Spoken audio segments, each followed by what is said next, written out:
Dr. Ezekoye, you are live. Thank you so much for joining us. Excellent. Good morning, everybody. My name is Ofodike Ezekoye, and I'm a professor at the Department of Mechanical Engineering at the University of Texas at Austin. Ms. Johnson asked me to provide some comments on some of our work on battery energy storage systems. So let me just start my timer here. So I think, as we all know, there's an energy transition going on that's going to require additional energy storage. So this energy transition is a switch from fossil fuels to renewables, wind, sun, etc. And when the wind doesn't blow and the sun doesn't shine, we need to store this energy. And so we store these energy types in batteries. And these batteries can be all sorts of batteries. So again, as we look at solar, photovoltaic panels, as we look at wind turbines, that storage has to be somewhere. There's a lot of energy storage happening around the US, around the world.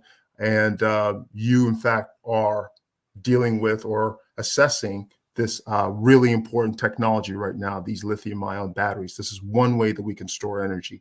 And there are concerns, of course, about the overall safety of these systems. In general, these systems are quite safe. I want to make sure that you understand, again, that there are lots of different ways that people store energy. And this could be in water, so dams, in compressed air, in other types of fuels. So this is not something that's new or different. And anytime that you store energy, there's a chance that there could be accidental releases. And this can be all the way from the top left, which is, believe it or not, boilers. So in the late 1800s, where people were storing steam in boilers, and there were boiler explosions, and those were dangerous and challenging. And the lower left is a dam, and so this is the Grand Teton Dam, and so dam failures occur. So dams are ways that we produce electricity because of the potential energy that's stored in the water. It spins turbines and produces electricity. In the middle top is hydrogen. So we're always talking about how hydrogen is important, and it isn't very important storage of energy, but hydrogen explosions occur. Bottom middle, increasingly, we're transporting energy in liquefied natural gas. And these terminals are located sometimes very close to cities and municipalities. And again, those are challenging. Most people don't realize that there are ways we store energy. So the top right says NASA is a flywheel. So you spin something really fast when you have electricity, and there's a vacuum in there, so it doesn't actually decrease in the rotational rate after you lose your electricity source. And then all of a sudden, you take that flywheel momentum energy and kinetic energy, or angular energy, and then you use it to turn a generator and produce electricity. So the bottom right there is what happens if this flywheel fails. So again, I just want to make sure it's clear that all sorts of stored energy has its downsides. Now, we're talking about a particular type of stored energy here. We're talking about battery and particularly lithium-ion battery stored energy. So when we started our research projects, and this is around 2018 or so, actually 2016 is when we really started in earnest on sort of battery failure issues. One of the first incidents that caught our eyes was this incident on the left there in Belgium. It's outside of Brussels. And so it's a 1 megawatt hour, and we'll talk about capacity of batteries shortly. Engie is a utility in France and in Europe. And so 1 megawatt hour container had a failure, and there was a fire and other issues associated with it. Things that concern me: the fire department shows up, there's all this smoke. Some of the people downwind in the village near it complained of respiratory issues. We still don't know all the details as to what happened there, but it was a problem. Surprise, Arizona injured firefighters. That's in the middle. We've heard about battery failures around the world, including explosions like what happened at Surprise and in Liverpool. And we hear about this also in California, like the Tesla Big Burn. These are happening in commercial and academic environments too. So there was a warehouse fire in Morris, Illinois that contained batteries, and now it's an EPA site that's in terms of cleanup. Again, I'm not saying that these are typical. I'm saying that these things can happen. And in particular, we've been focused on safety of firefighters. And so 2 firefighters were killed in a battery fire and explosion in Beijing. A firefighter was injured in a fire and explosion in Australia. Increasingly, we're seeing battery in residential settings. And I'm going to point out, of all the ones that sort of is interesting, is the top right. It's Fairfield, California, where somebody was charging e-bikes and scooters in their garage. A fire occurred, and 5 first responders were hospitalized because of inhalation issues. So a lot of our research is focused on issues associated with fires and explosion, but our most recent Department of Homeland Security grant is all about plume and toxicity of these systems. Now, there are laws, codes and standards, codes specifically laws, standards, how you should do things that help us understand failure systems. So when things fail, insurance pays, then there's litigation, there's sort of failure analysis, there are warranties and recalls, all these things happen.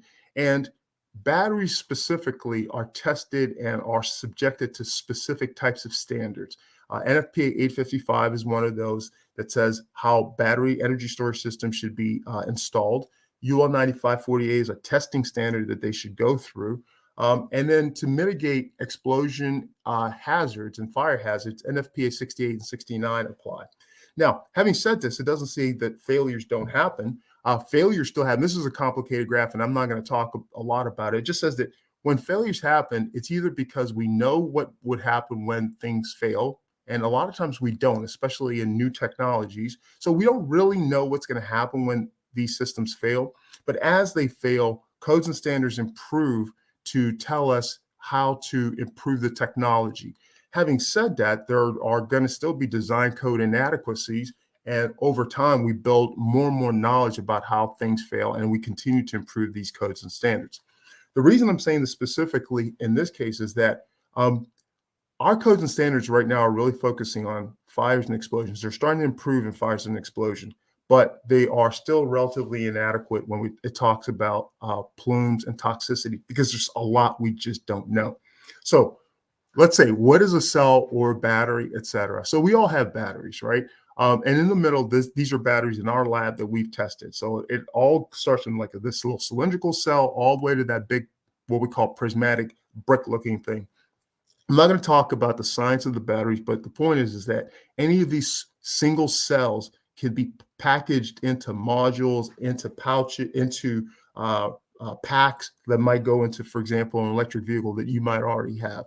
And again, we all have batteries. So it's everything from my laptop that I'm working on now, your phone, battery energy storage system that you might be putting in on your house, your car, or the storage racks that sort of showing at the bottom here that sit sometimes in containerized energy storage systems, like this 3 megawatt hour system that I'm showing, or 1 megawatt to 3 megawatt hour. What happens? Why do these things fail? Well, it's a process called thermal runaway. So cells fail either because of manufacturing defects, problems charging them, mechanical damage like that could happen in a crash. And I always say, because I study fires happen. So it could be just a fire that causes a cell to fail.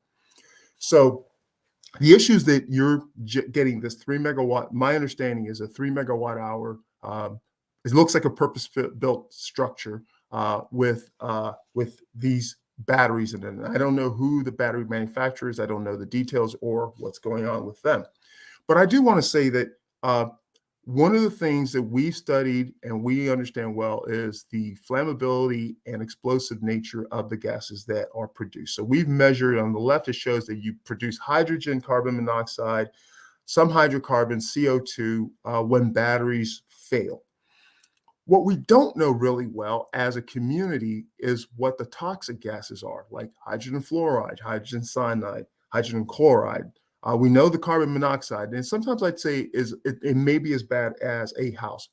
And I say all the time, smoke is bad, but we just don't know if some smoke is worse. And so what we really want to understand is if some smoke is worse.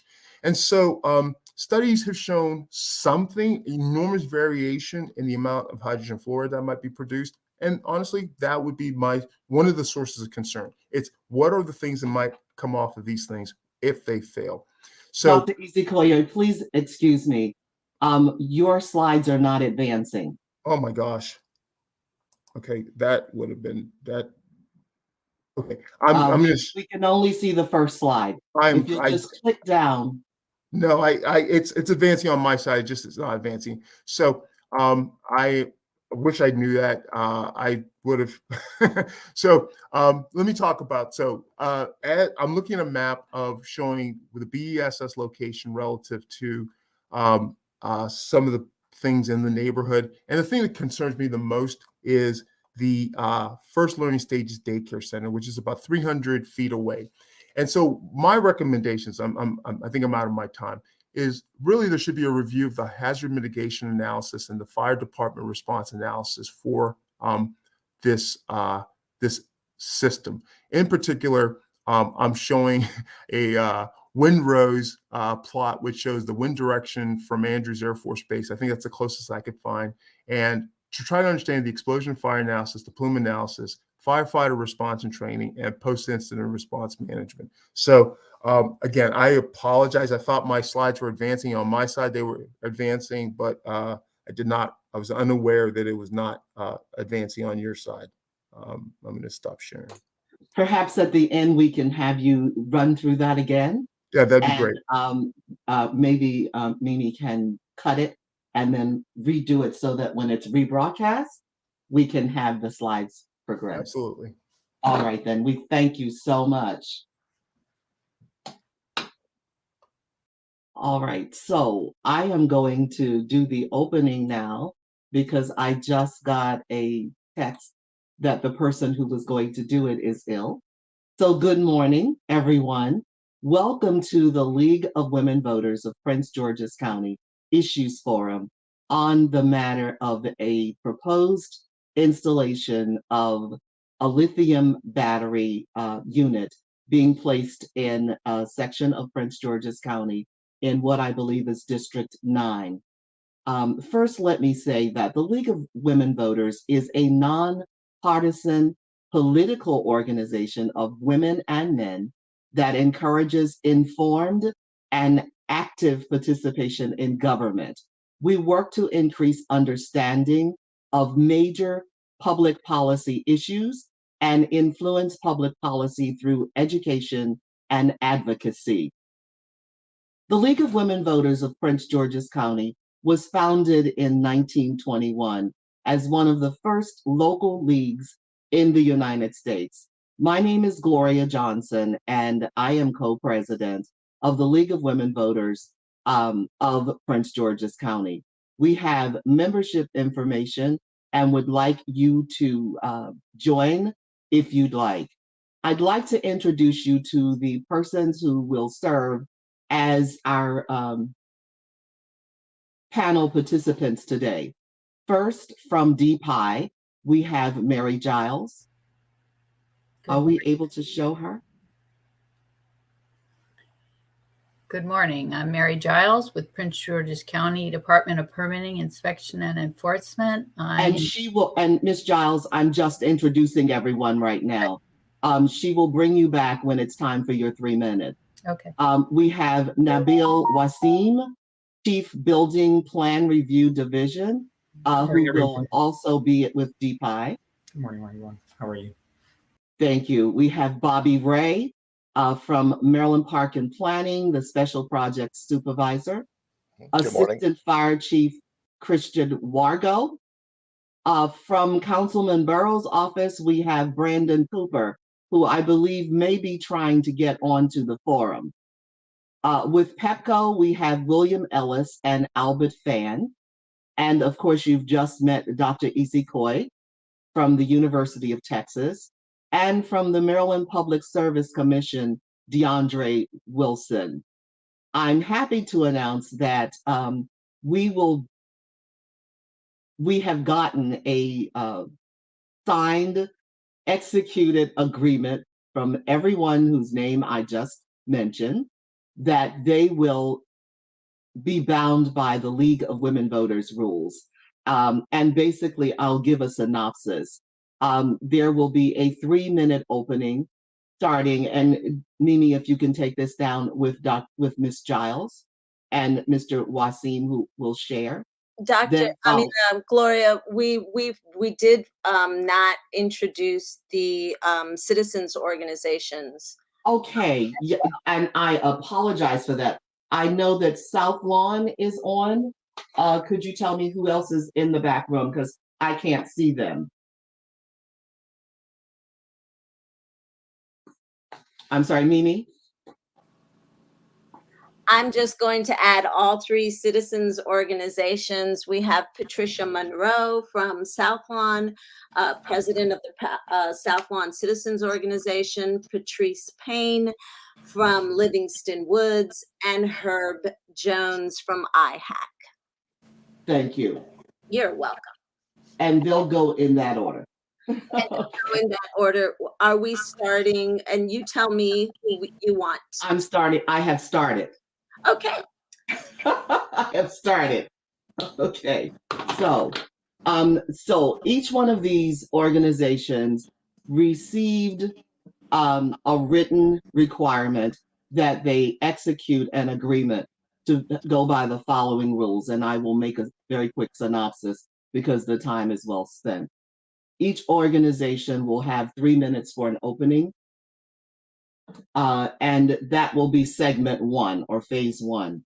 After every organization has had their 3-minute opening, it will be followed by phase 2, which is questions asked from the audience. They will each have 1 minute to respond to the questions. And then the closing will be, each organization will have a 1-minute closing. Okay, and that's basically it. There will be no questions and answers or interface between the various organizations. So with that being said, I welcome you to the Issues Forum on the matter of the proposed installation of a lithium battery in a residential neighborhood in the Oxon Hill, Livingston Road area. And the first segment, we will start with a 3-minute opening from the representatives from PEPCO. We have 2, and they will decide between themselves who, whether Mr. Ellis or Mr. Fan or both, will give the 3-minute opening. Gentlemen, welcome.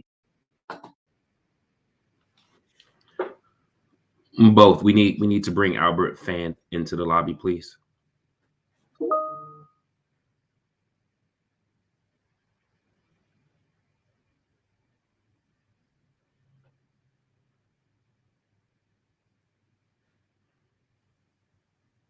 Mr. Ellis, if you could begin your state. We need to bring Albert Fan into the lobby. I have no control over when Albert Fan joins. I have space for him at the moment.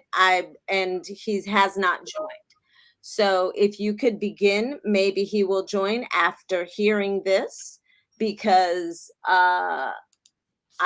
when he joins, I will bring him on stage. He's here.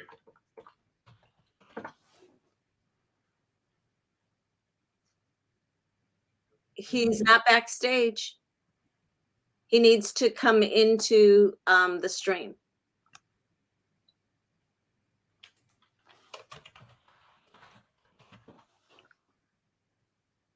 I am going to remove one person right now from back. He says he's in the backstage. I need to have Patrice Payne or Nabil Wasim.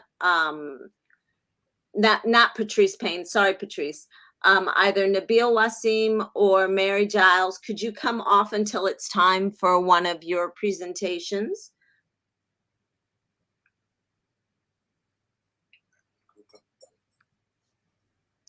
And if you have 2 representatives backstage right now, can you please, one of you, come off so that PEPCO can have their person come on stage?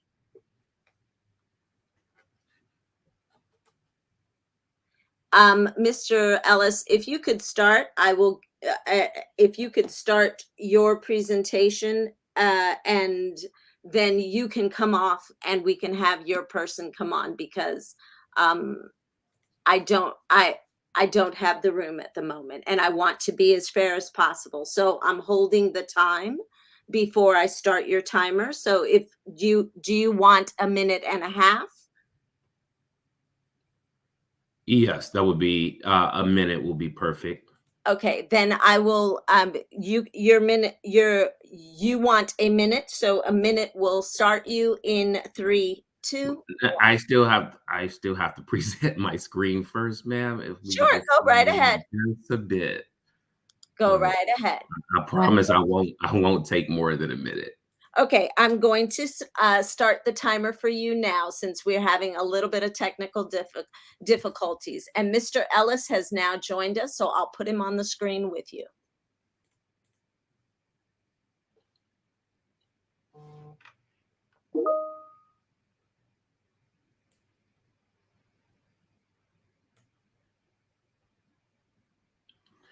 Excellent. Hopefully everyone can hear me. Good morning, everyone. William Ellis. I'm the Region Vice President of Governmental and External Affairs. I am joined today by Albert Fan, PEPCO's Manager of Smart Grid and Battery Storage Lead. At PEPCO, we believe our goal is to uplift our communities by creating a smarter, stronger, and cleaner electric grid. You will hear in our presentation how this battery storage system at Livingston Road Substation does just that, along with creating a more equitable and sustainable clean energy future for the residents of Prince George's County.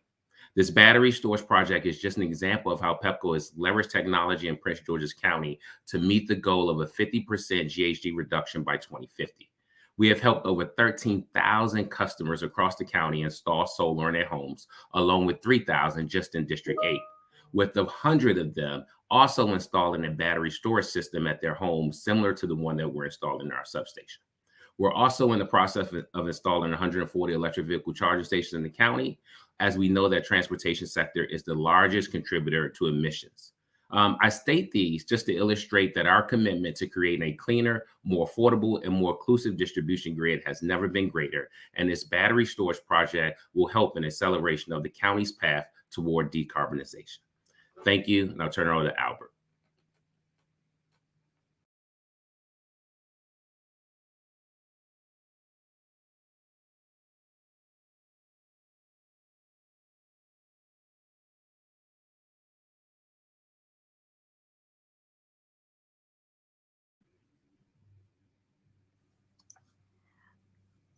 Mr. Ellis, if we could have you come off of the stream so Mr. Albert can come on, that would make it fair so he could come on and give his presentation.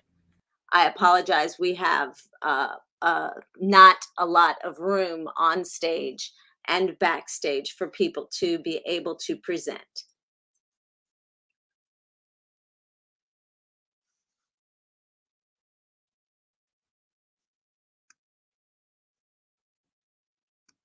And as we wait to have, and there is Mr. Fan. Thank you so much, Mr. Fan, for joining.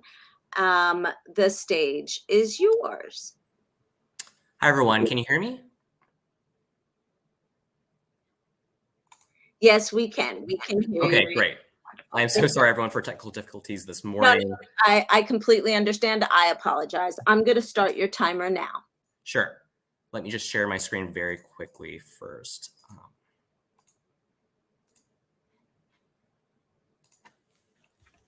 All right, good morning, everyone. My name is Albert Fan. I'm a Principal Program Manager with the PEPCO team here. I want to present with you, lead off from Will's comments, give a project overview of what our project is.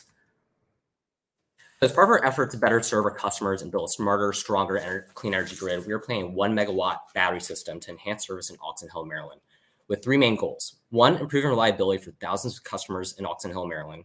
2, providing a local supply of power during periods of high demand, creating additional capacity on the local energy grid. And 3, acting as a backup system should there be an emergency on the grid, especially during periods of high energy demand. This project is part of the Maryland legislative and regulatory initiative to deploy innovative energy storage technology to reduce costs for customers and provide multiple benefits to Maryland's energy grid and those served by it. And we also want to ensure that Prince George's County was brought along in the energy transition and could share in the benefits of new technologies like batteries. So this battery is located next to our Livingston Road substation in Oxon Hill, Maryland. As part of our initial process, we evaluated multiple sites across Montgomery County and Prince George's County. And by far, this project provided the most economic benefits, providing resiliency benefits to an established but growing community in Oxon Hill, Maryland. We're forecasting a substation overload by 2027 without any corrective action. So this battery is very important to prevent that and meet the growing needs of the community there. It's important that we locate this next to the substation because the existing PEPCO and property has the infrastructure in place, distribution circuits, telecommunications equipment, protection devices, site safety, security, and operations already in place for that substation. The benefits of the project already alluded to, but overall, this is about reducing the need for additional infrastructure to meet high peak loads. This increases the opportunity for local solar, renewable energy, clean energy on the distribution system with this battery. And this increases overall resiliency of the South Lawn neighborhood. Should there be a system emergency, this battery could supply about 375 residences in the South Lawn neighborhood, in addition to the Oxon Hill Volunteer Fire Department for additional 2 to 8 hours, depending on system conditions. We want to end with that we're committed to helping ensure community safety with this project. From education, training, code compliance to industry best practices and state-of-the-art safety features, we've done everything we can to make sure this battery is the safest possible that we've seen in the industry. Safety is our #1 priority as a company and always has been. Thank you.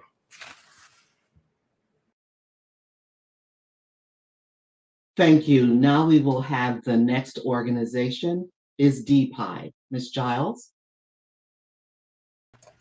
Good morning. My name is Mary Giles. I'm with the Prince George's County Department of Permitting, Inspection, and Enforcement. I am in the Associate Director in the Site Road Plan Review Division, and we review permits from the standpoint of site development. And next is Nabil Wasim. Yeah, hello, good morning, everyone. My name is Nabil Wasim, and I manage the Building Plan Review Division at DPIE. Some of you may be wondering who or what is DPIE? Well, Department of Permitting, Inspections, and Enforcement's DPIE is responsible for coordinating and enforcing standards that control what goes on before, during, and after construction. Under the leadership of Director Melinda Balling, our mission is to protect the safety of county residents, businesses, and visitors through efficient permitting, plan review, and inspections to ensure compliance with established building and fire codes. The Building Plan Review Division provides technical support to the development community through the review and approval of plans for residential and commercial constructions. We are a team of engineers and environmental specialists that perform architectural, structural, fire life safety, mechanical, electrical, and health reviews. We utilize codes and ordinances that are adopted by the state of Maryland and Prince George County. We ensure that projects meet the minimum code requirements through a detailed plan review process. Our motto is prevention, and working closely with designers, registrars, architects, engineers who are licensed through the state of Maryland, we strive to achieve compliance in order to protect public health, safety, and welfare.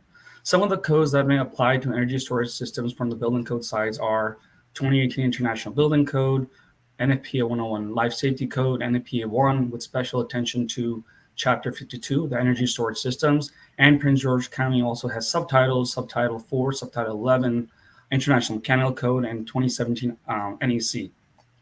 So what is needed for a successful plan review and approval? Well, the most important item is a detailed code analysis, a code pad that shows compliance. Some of the elements that can be required to evaluate the design of energy storage systems are the location of the building from the lot lines, public way, adjacent structures, fire separation distances, fire barriers, spill control, heat and smoke detection, threshold quantities of hazardous materials, fire suppression, venting, devices that monitor thermal runaway, combustible presence on site, and a hazard mitigation analysis. And I'll turn it back to Mary Giles. I think that concludes our presentation. Thank you. Organization that we will hear from is Maryland Park and Planning, and that is Mr. Bobby Ray. Yes, good morning. I'm going to try to just have a few slides, and hopefully I can get these to come up here. Let's see.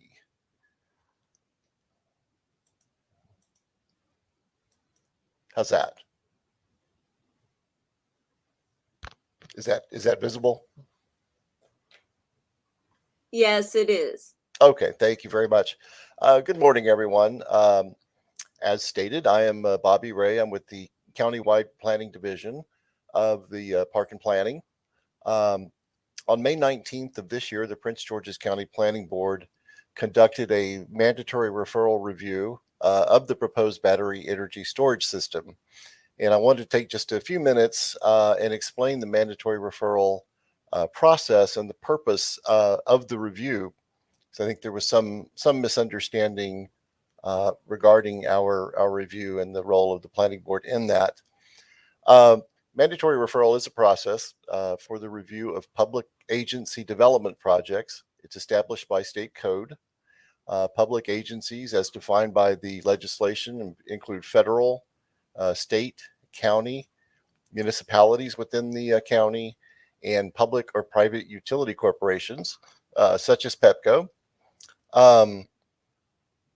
Projects that are subject to mandatory referral range from as small as sidewalk installation, all the way up to a new office building. And so we have various levels of review given the scope of the proposed project, from staff level administrative to a full review, which goes before the planning board. And we do see a number of projects from PEPCO. The majority of these are probably handled administratively by staff. However, given the scope of this project, it was felt that it warranted a full review, and so it was presented to the planning board as indicated. And we do provide notification of the planning board meetings to homeowners associations and other registered associations in the area. The role of staff and the planning board in the review of mandatory referral projects is laid out in the state law. Developments are reviewed in a similar nature to private development projects. We look at those things that are in staff's area of expertise, which include landscaping, design of the facility, site features such as walls, fences, impact on trees, site drainage and other environmental features, transportation related impacts, consistency with plans and land use. And the safety of the facility is not an issue that we reviewed, since it's not really in our area of expertise. We don't have anyone on staff who really has that role, and that's not really the role of the mandatory referral process anyway.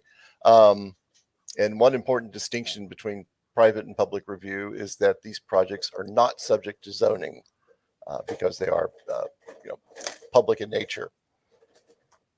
And my dog is going through my trash can right now.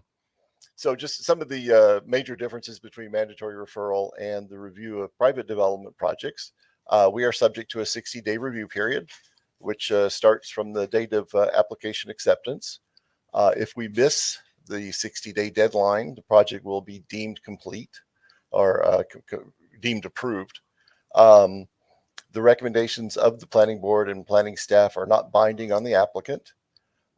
If an application is disapproved, the applicant agency can overrule the decision of the planning board and go forward with the project. So that completes my introduction, just to give everyone a background on what the purpose and role of planning board's review was. So thank you.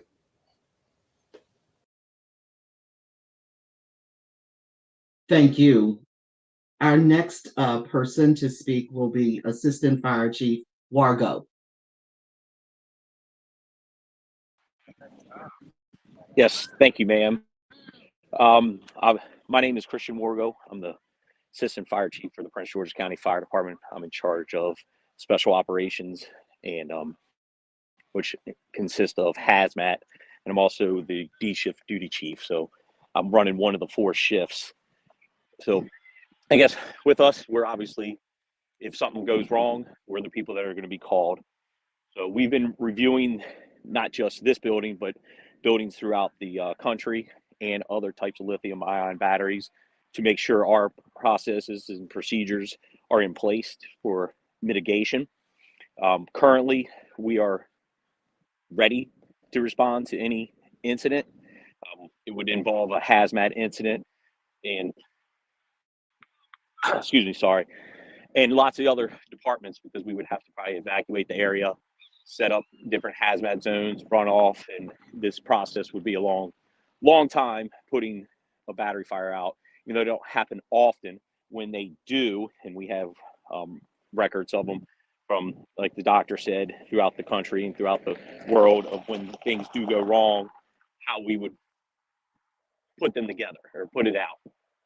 Currently, we are working with the COG region, which is the Council of Governments, to put best practices together to look at equipment to buy, so we can also better mitigate these situations.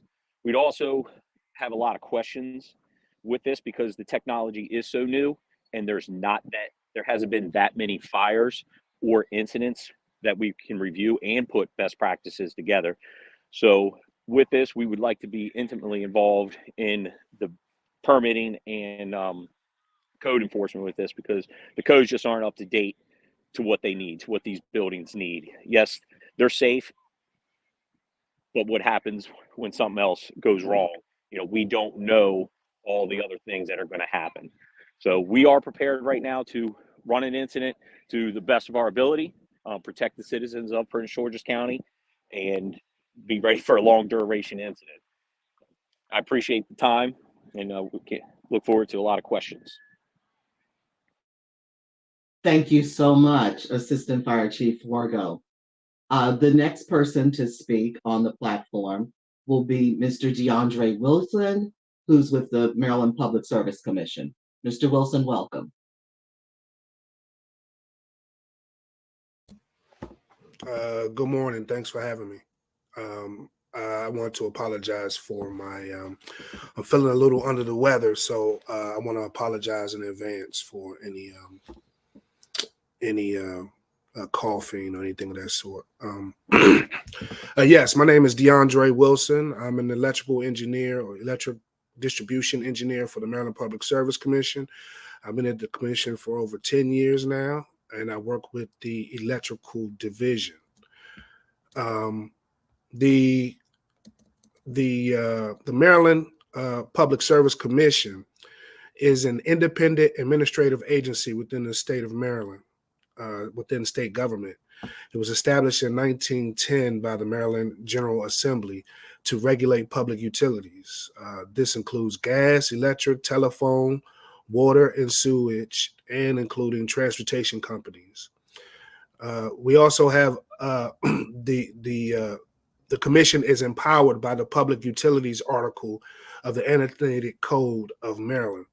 It empowers the commission to overhear and decide matters related to compliance with the promulgation of new and existing rules and regulations for the state, rate tariff adjustments, quality and reliability of electric service, common carrier service, certification of public convenience and necessity, plans of service, and consumer complaints.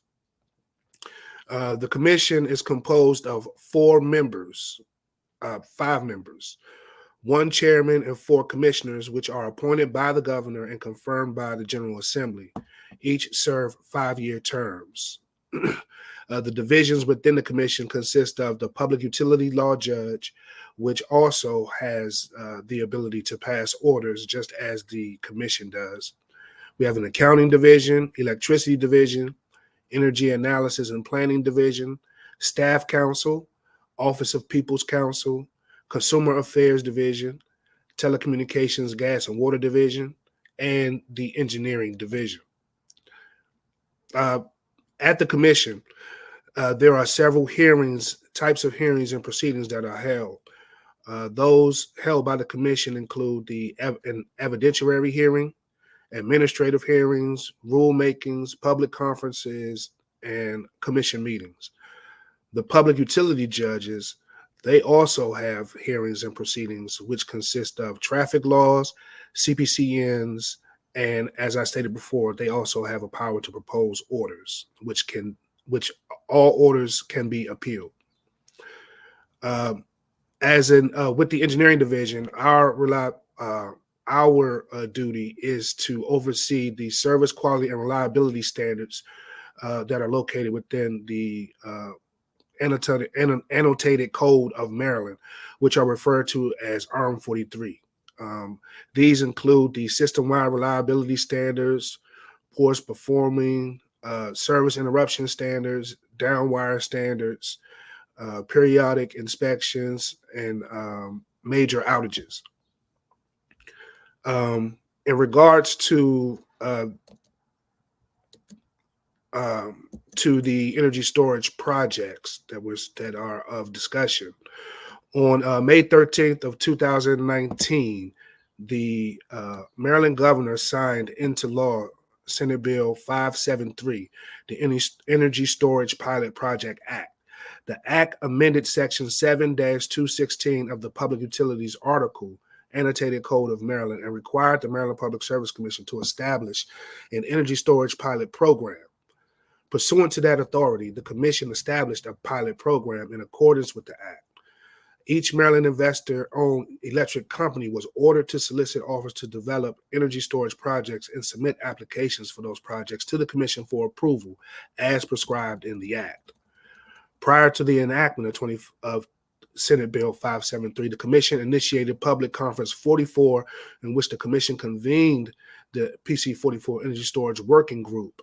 The working group was tasked with exploring the possibilities of energy storage as a resource for individual customers and as a distribution grid asset. Mr. Wilson? Yes. There is a time signal has been placed. I apologize. When you have the opportunity to speak again to answer a question, would you please then finish your statement if you'd like? Yes, ma'am. I appreciate that. Thank you so very much.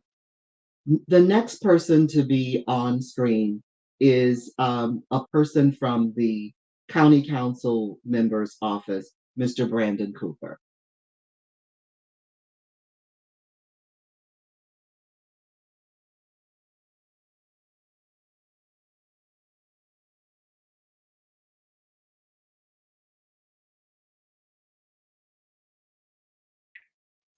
Mr. Cooper, could you please unmute yourself? There we go. Can you hear me now? Thank you. All righty.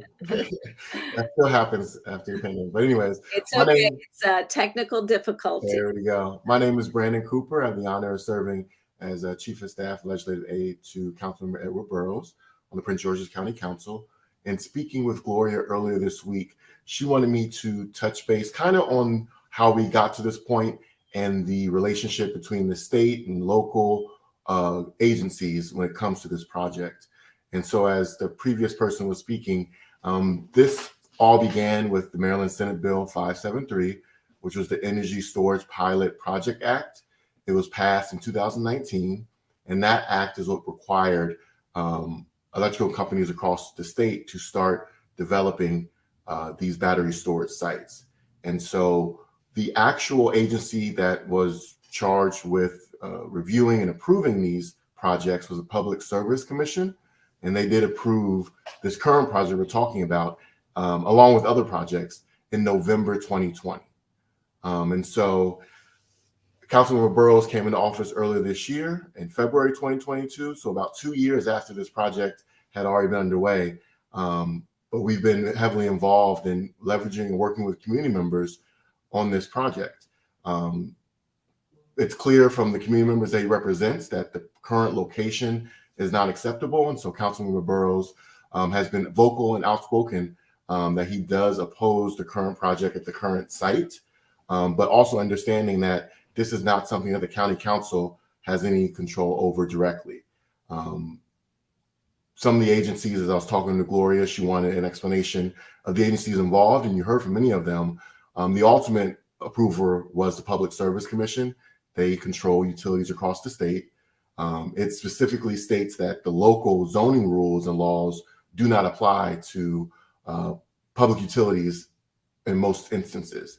It's governed on the state level.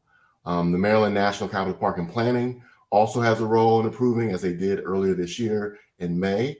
Also, the Prince George's County Department of Permitting and Inspections and Enforcement, as you heard them speak earlier, they have a role. And then lastly, the Prince George's County Soil Conservation District. So those four agencies are the agencies that are involved in approving, reviewing this project. But that does not mean that as a county council, we don't have a role in helping amplify the voices of the community. And so, as I mentioned, and I don't know if I can share. But we've sent, and Councilmember Burrows has sent over 3 letters directly to the Public Service Commission, to County Executive Angela Alsobrooks, and also to PEPCO directly, kind of using his position and his platform to leverage the concerns of the community. And so we're going to continue to be engaged with this project to make sure that the voices of the community are heard. A lot of the civic associations you're speaking with later today on this panel have been working closely with our office, and we're doing everything we can to leverage the resources available to us to help members of the community be advocates on this project. And so I just wanted to give that overview of all the interdepartment agencies and government roles, and also to reaffirm Councilmember Burrows' position on this project. Thank you. Thank you, Mr. Cooper. Will you be able to remain in the program? Absolutely. I'll stay as long as you need me, Gloria. Okay, fantastic. Thank you.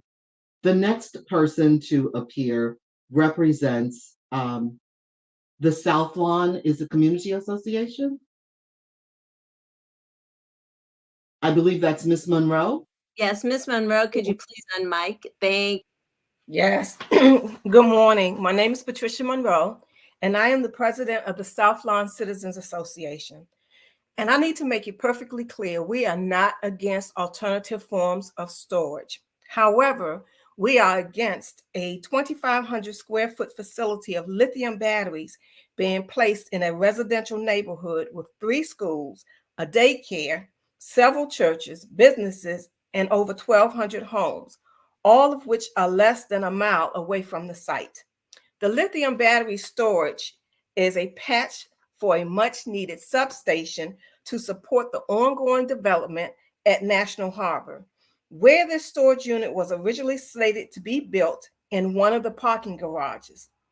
Residents at the harbor rejected that site, and the residents in Fort Foote neighborhood rejected the much needed substation from being built on Fort Foote Road. So a decision was made to put the BESS on PEPCO's property, which is located in South Lawn, without any communication or representation. This put the residents at a disadvantage to be able to reject this project. Federal agencies are trying to come up with regulations for this technology, and this is something new to our county.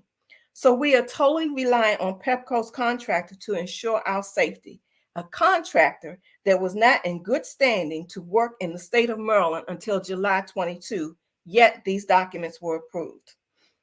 Relying on the contractor was the mistake that was made at National Harbor, the MGM, where several people got shot and a little girl's life was destroyed for the most part. Lithium battery storage is relatively new, and we feel our neighborhood is being used as the lab rats. All the research residents and neighbors have done speaks of the unknown dangers and risk of lithium batteries. The example, one that opening speaker gave, and then the Arizona battery storage fire in April 2019. Manufacturers said problems were solved back then. 3 years later, in April 22, another fire at the same facility. April 1, a Chevy Volt was charging in the garage. Caught fire, cost over $350,000 worth of damage, and displaced an entire family. On May 4th, Montgomery County took in more than 3 hours to extinguish a hybrid electric car fire. The residents were not informed until they asked questions, and their homes began to fill with toxic fumes.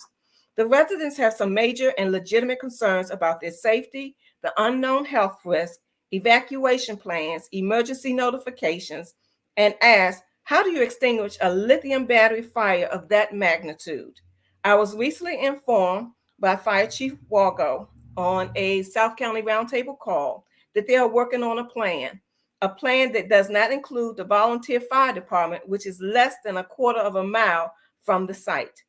Who makes these residents whole if they are displaced? One representative from the PEPCO team said, that is why you have insurance. That is my opening statement, and I'll take questions at the end. Thank you so very much. The questions that will be asked, Ms. Monroe, will go to everybody, including you, so you'll have many opportunities to speak. Could we have Ms. Patricia Payne? Patrice. Patrice, I'm very sorry. Thank That's you. okay, Dr. Johnson. Hey, so I am Patrice Payne, and I am a neighbor to Mrs. Monroe. I am representing the Livingston Woods Association at this time. Everyone that have spoken today has actually given a lot of information, so I'll just come on and just give some highlights and some points. And I echo Dr. DK, as well as Ms. Patricia Monroe. So one of the points that I wanted to bring up is that one point that PEPCO makes is that the same technology as everyone, the electronics that are, this is the same as electronics as every, that everyone uses every day. So everyone touches the cell phones, and you can actually see how hot it is at times. I just remember being having my karaoke mic with a battery in it, and it kept getting hot. And every time I would change the mic, change the battery, it felt like it was getting ready to explode. So those are the things that we touch that are tangible, that we recognize that this is on the same line, but at a higher level, at a higher scale. So these are some of the things that I wanted to just address, because Ms. Monroe actually brought up these things. One, thermal runaway. I need you all to think about that. Off gassing. I need that to be thought about. Stranded energy. And I remember some time ago that we've been on some of these platforms where it was told to me that, you know, this grid does not have to be in our neighborhood. It can be as far as Potomac or anywhere else for us to get the same results. The issue and the concerns are, for me today, is that we are not taken into consideration, and I will repeat, the daycares, the citizens in the neighborhood. We also have Oxon Hill High School. We also have Oxon Hill Middle School. What is the evacuation plan? So I went back and I've done my research as well, along with our community, and we talked about the emergency response. So I heard about the hazmat, Edward Burroughs' office, his representatives saying that they are prepared or they're getting prepared. There's so many unknowns when it comes down to lithium batteries. Ms. Pett had already cited some of those evacuation or emergency battery situations that have happened. Dr. DK, and I'm calling Dr. DK because I can't pronounce his name, but that was your very first speaker. He also goes by Dr. DK, but I will tell you that we have done some of the same similar research. Just looking up articles and things, and we found that PEPCO has not done their due diligence in our area. They have not really addressed our community as we needed. And so these are some of the things that I am asking, that we go back and we revisit revisit the lithium battery being in our neighborhood and being stored. Ms. Patrice, we want to thank you so much. And we can tell by your passion that you will have more to offer in this program as we come to you later. Thank you. Thank you so much. Now, Mr. Herb Jones is our next speaker. Thank you, sir.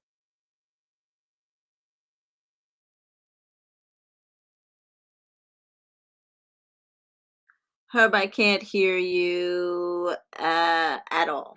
And it says that you are not muted. So I still can't hear you. You're unmute your mic. So can you be heard now? I don't hear you.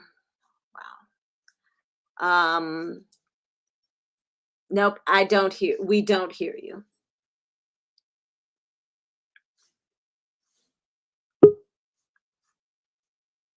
And Herb, we don't hear you. Herb, we don't hear you.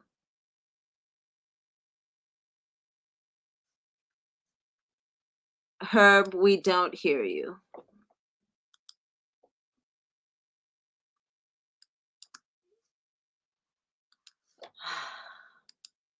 Gloria, I apologize. I cannot figure out why we do not hear Mr. Jones. Mr. Jones, maybe if you could leave the platform and come back on, maybe we could hear you because I can't hear you either. I'm so sorry. We And still we do hear you. want you to participate, but we can't hear you at all. We will give you your 3 minutes because this is not your fault. Your organization will get your 3 minutes. Perhaps you can call in or try logging in again. Thank you so much. So now we are going to move on to a sequence of people. You will speak in the same order that you were given, and we're going to have our first question.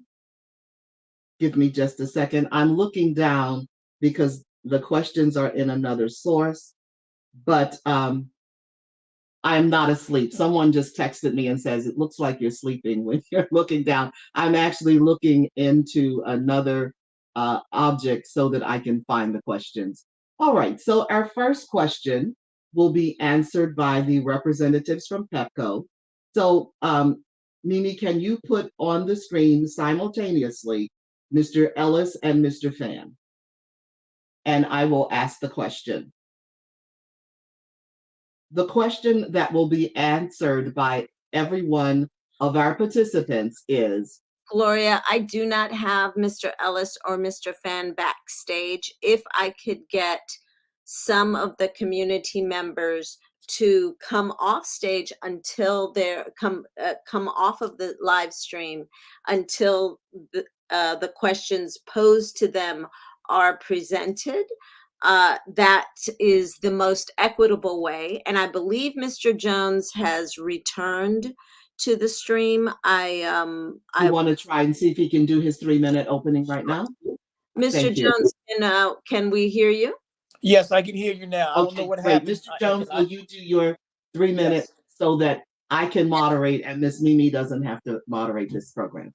Thank you. Not a problem. Not a problem. I'd like to thank President Gloria Johnson, the League of Women Voters, putting on this session. Good morning. My name is Herbert Jones. I've been given the distinct pleasure of sitting in for Ron Weiss, community activist and current president of the Indian Head Highway Area Council. Ron has been and continues to be a pillar in the community, a person who puts the public interest first. Additionally, I'd like to thank Patricia Monroe, president of South Lawn Civic Association, and Sharon Lawrence, secretary of the Livingston Woods Homeowners Association, for their leadership and continued advocacy on this issue.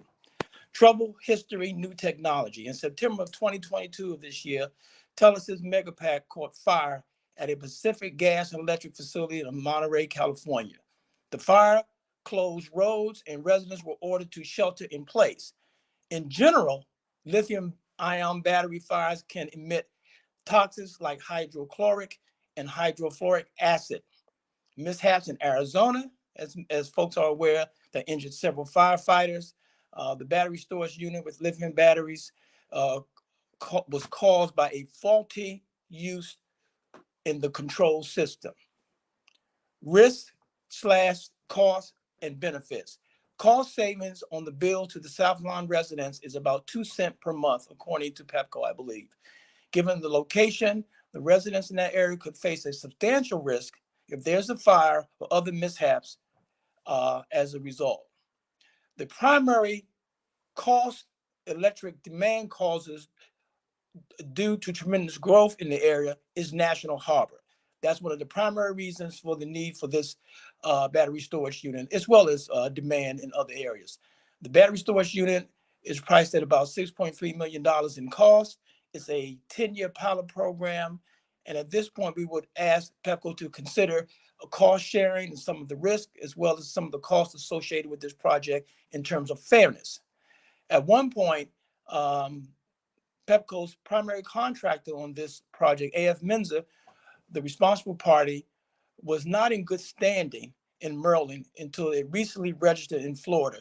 And that oversight does not leave the community feeling confident in the overall operation of the project. Local regulatory framework regarding safety and environmental impact. Currently, there are no state or local regulations governing these sort of projects.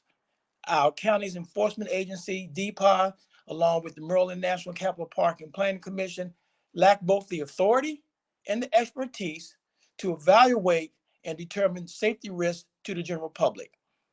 We recommend that the county request that the State Public Service Commission use the New York State model law as a guidepost for this project, as well as future facilities. Additionally, we are asking that the training module and emergency evacuation plan be shared with all council members, the county exec's office, the State Public Service Commission, and the offices of the People's Council, as well as the community. My last point would be the importance of the training of both our firefighters, emergency responders, and the volunteer firefighters as well. I know PEPCO is establishing a module, but it's important to include all of those entities in that module. Thank you very much. Thank you so much. We will start with our first question. And basically, the first question will go to PEPCO. If you have both Mr. Ellis and Mr. Fan, are they both on? Oh, great. Okay, fantastic. The first question is it anticipated that another such facility will be placed in Prince George's County? And if so, would it be placed in another residential area? Currently, we don't have any firm plans on placing another facility. With the nature of load growth in general, it is very unpredictable. And that's partly why we're doing this battery project, because it lets us kind of hedge some of the risk with uncertainty in what businesses or residential homes are being built. Currently, we have no firm plans. We know growth is still coming and we'll eventually need to build something out.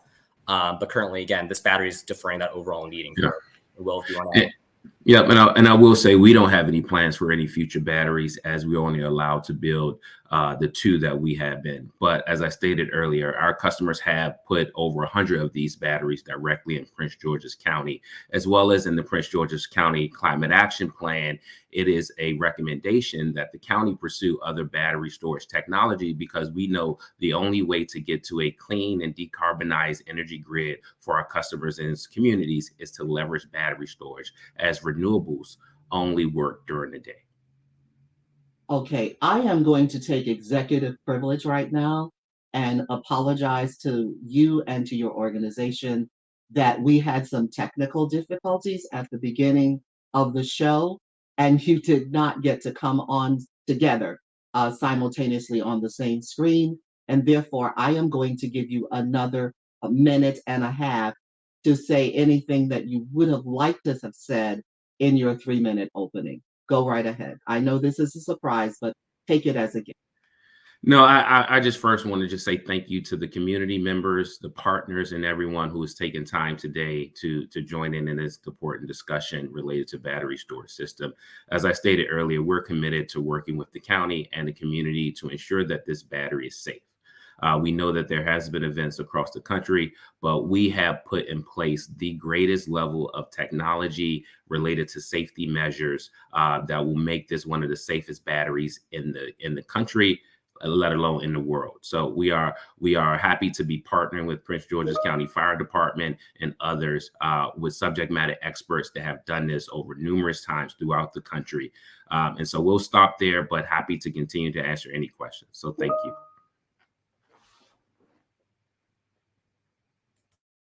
To the people who are on YouTube, I'm having difficulty getting the questions off of the chat in YouTube. So would you make sure that you are asking your questions, those people who are in the live stream, so that we can get them asked? And also understand that every question that is asked of one person must be asked by all 7 of these, answered by all 7. And therefore, I'm going to move to the next person on my list, which is DPIE, which has 2 people as well. And if you can show them simultaneously, it would be Ms. Giles and Mr. Wasim. Oh, thank you. You're there. All right. So that question is, is it anticipated that there will be other such facilities in Prince George's County? Mary, do you want a response? I mean, I think that's unknown to us right now. Whenever a project is proposed, it goes through zoning, park and planning and zoning, and we are the permitting and enforcing agency. So we're not aware of anything, at least to my knowledge. Mary, I'm not sure if you have some more insights on that because you're more involved at the higher level. I know of no other site besides this one. This particular site has filed the first of several approvals in DPIE. They have PEPCO has filed a site development concept with DPIE, but so far has not filed permits. But I know of no other site other than this one that's proposing this lithium battery storage. Thank you. So you didn't need your whole minute. We'll come back with more questions. All right. Thank you. The next group to answer that question will be Mr. Bobby Ray from Maryland Park and Planning. I am sorry. I will have to have PEPCO and Bobby Ray. We can bring Christian Wargo on, but Bobby Ray is not backstage. Okay. Did he leave on his own or he? Backstage, and now Bobby Ray. Bobby Ray, we can bring I'm going to ask Christian if Wargo you will on, all stay backstage because Bobby Ray is not backstage. Okay. Mr. Ray is here. I'm here. Backstage, and now Bobby Ray. Mr. Ray, if you can turn off the other. I'm sorry. Yes. You got echoing me on stage when I was. I apologize. I was That's so all right. caught up in listening to it. In response to the question, similar to my colleagues at DPIE, we're not aware of anything. If PEPCO does come forward with another facility, it will be required to go through the same process that the Livingston Road facility did, which is mandatory referral. But at this time, we're not aware of anything. All right, then. Thank you. Can we have a response from Assistant Fire Chief Wargo? Yes. What did you need, ma'am? Sorry. The question was, are you aware of whether or not there are any other facilities anticipated for development in Prince George's County? No, we are not currently aware of any facilities like this. We do know there is a facility in College Park that does charging for scooters, kind of the same concept on a smaller scale. So, this isn't just, as I said before, this is so new that things are popping up that this is just one part of the battery storage systems that we have and have to deal with, and each one is different. So, we're constantly training and learning, and so we're better ready to protect the citizens. All right, thank you so much. There'll be another set of questions that will hopefully give you an opportunity to discuss those things that relate to the fire department. But we wanted to give everyone an opportunity to answer this question. The next person will be Mr. DeAndre Wilson from Public Service. If you have a response. If it's not, it's fine, but if it is something that you're familiar with, we're going to ask each person if they'd like to answer the question. Yes, there is no record of any of these projects moving forward. As I mentioned earlier, this is a part of a pilot program. So we're looking to gain knowledge, experience, and learnings from these pilot programs, which will then dictate how the state or how we may direct other utilities to move forward with energy storage. That makes me have to answer a follow-up question, being as you're from the Public Service Commission. And that follow-up question is, are there other pilot programs in Maryland? There's one pilot program that consists of the 5 to 6 utilities, largest utilities in the state of Maryland that are participating in. The investor-owned utilities, including. Are they in residential areas? I can't speak on whether they're located in residential areas at this time. I would have to go back and check to see each of their locations. Well, that But looks there like are it's some in public. There are those that are located at public facilities such as bus depots and some other locations. But I will have to go back and check to see exactly where each of those other projects are located. Thank you so much. All right, then the next person to respond will be Ms. Monroe, and I understand that you may not know, but if you don't, and I'm asking you to speak on a question that it does not relate to you, use your 1 minute to say something that you think is relevant. Ms. Monroe, unmute. Yeah. Okay, I just did.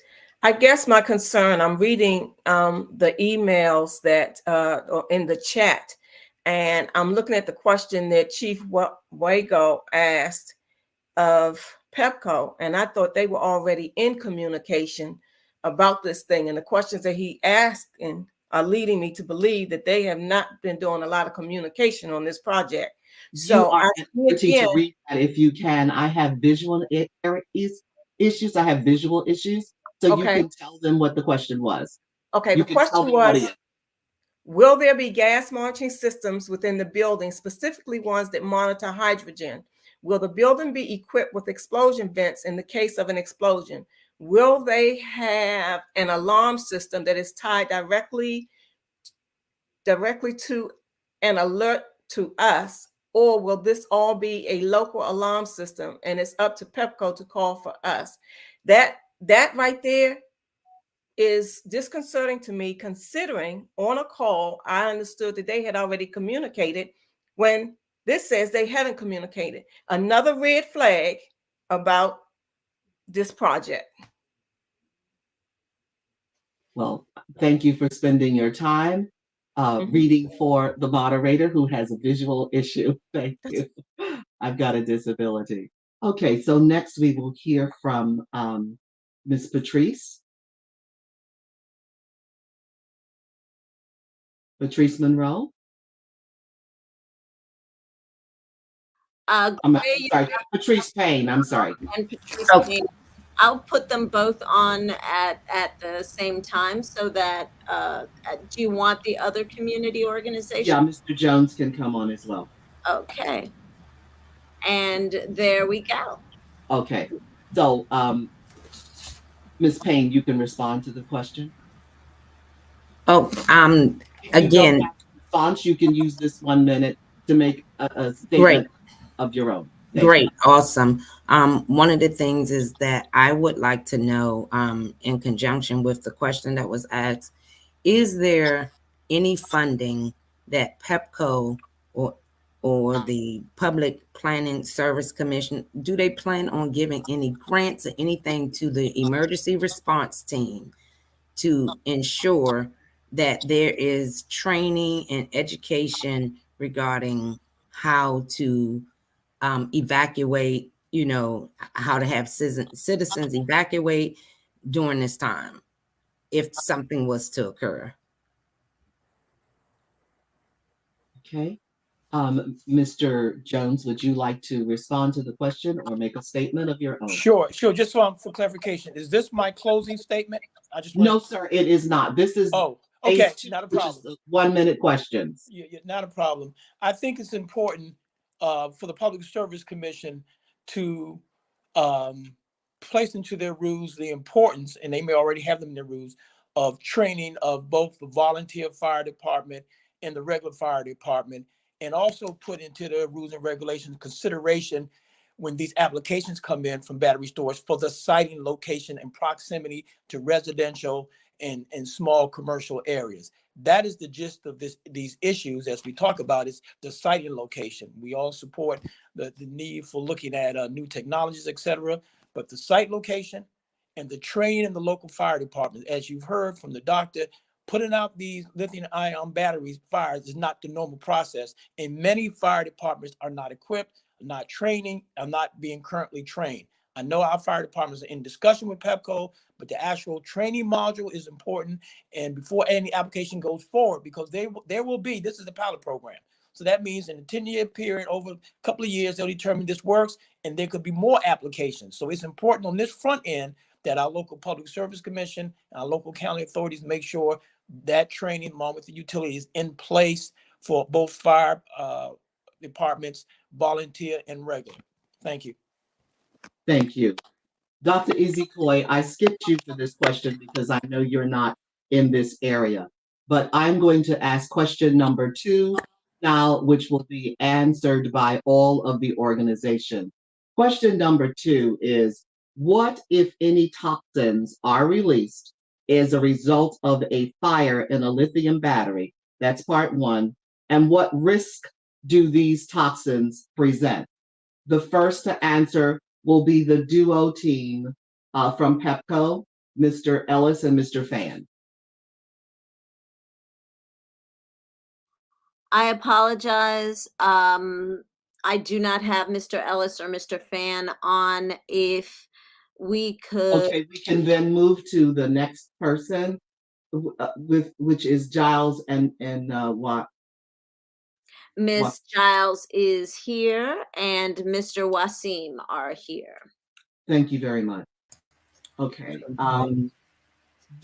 Would you like me to repeat the question? Sure, please. Okay, sure. What, if any, toxins are released as a result of a lithium battery fire? What risk do those toxins present? Yeah, so our unit or our organization doesn't deal with what if scenarios. We have codes and we verify compliance with those codes. So for us to validate any of those, actually it should be validated by the design consultant and presented to us. And whatever is presented, we look at our codes, we look at the statute and the standards, and we make sure that the codes are met from our side. Mary, I'm not sure if you want to add to that. You're muted, Ms. Giles. Can you unmute yourself? No, I have nothing else to add. Thank you. All right, thank you so much. The next organization to respond is Maryland Park and Planning, Mr. Bobby Ray. Yeah, thank you. No, I have no answer to that question. Again, it's not an issue that we reviewed as part of the mandatory referral, and we wouldn't have anybody on staff that would have had that knowledge. You may use the rest of your 1 minute if you'd like to make any statement that you would have liked to have added to your opening. No, not at this time. I don't have Okay, anything to add. Thank you. Thank you, Mr. Ray. We'll hear from Assistant Fire Chief, Mr. Wargo.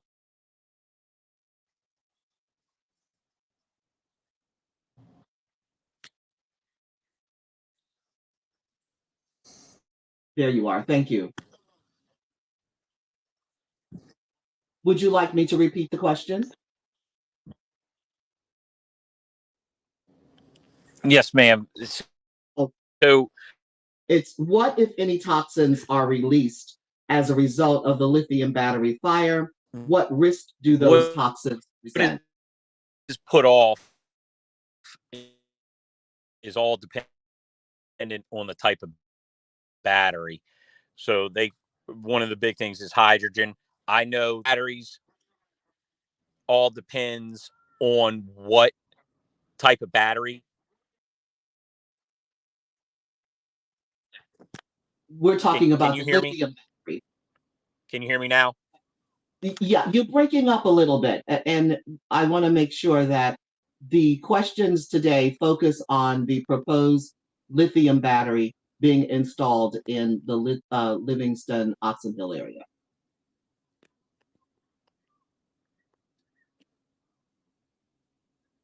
So the question is, can you hear what me? if any toxins are released as a result of fire in a lithium battery storage unit proposed?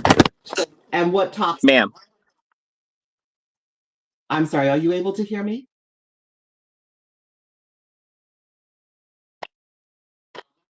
Mr. Wargo, I think we're having technical difficulties.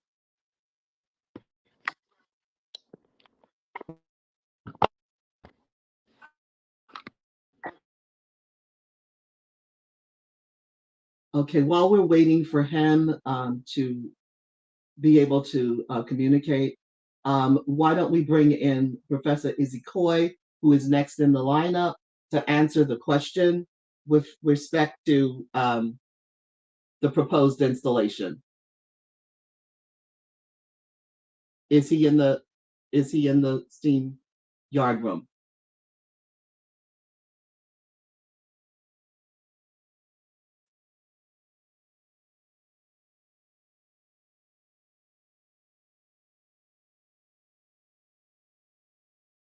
If he's not backstage right now, can we, for the sake of facility, bring in Mr. DeAndre Wilson? I'm going straight down the list.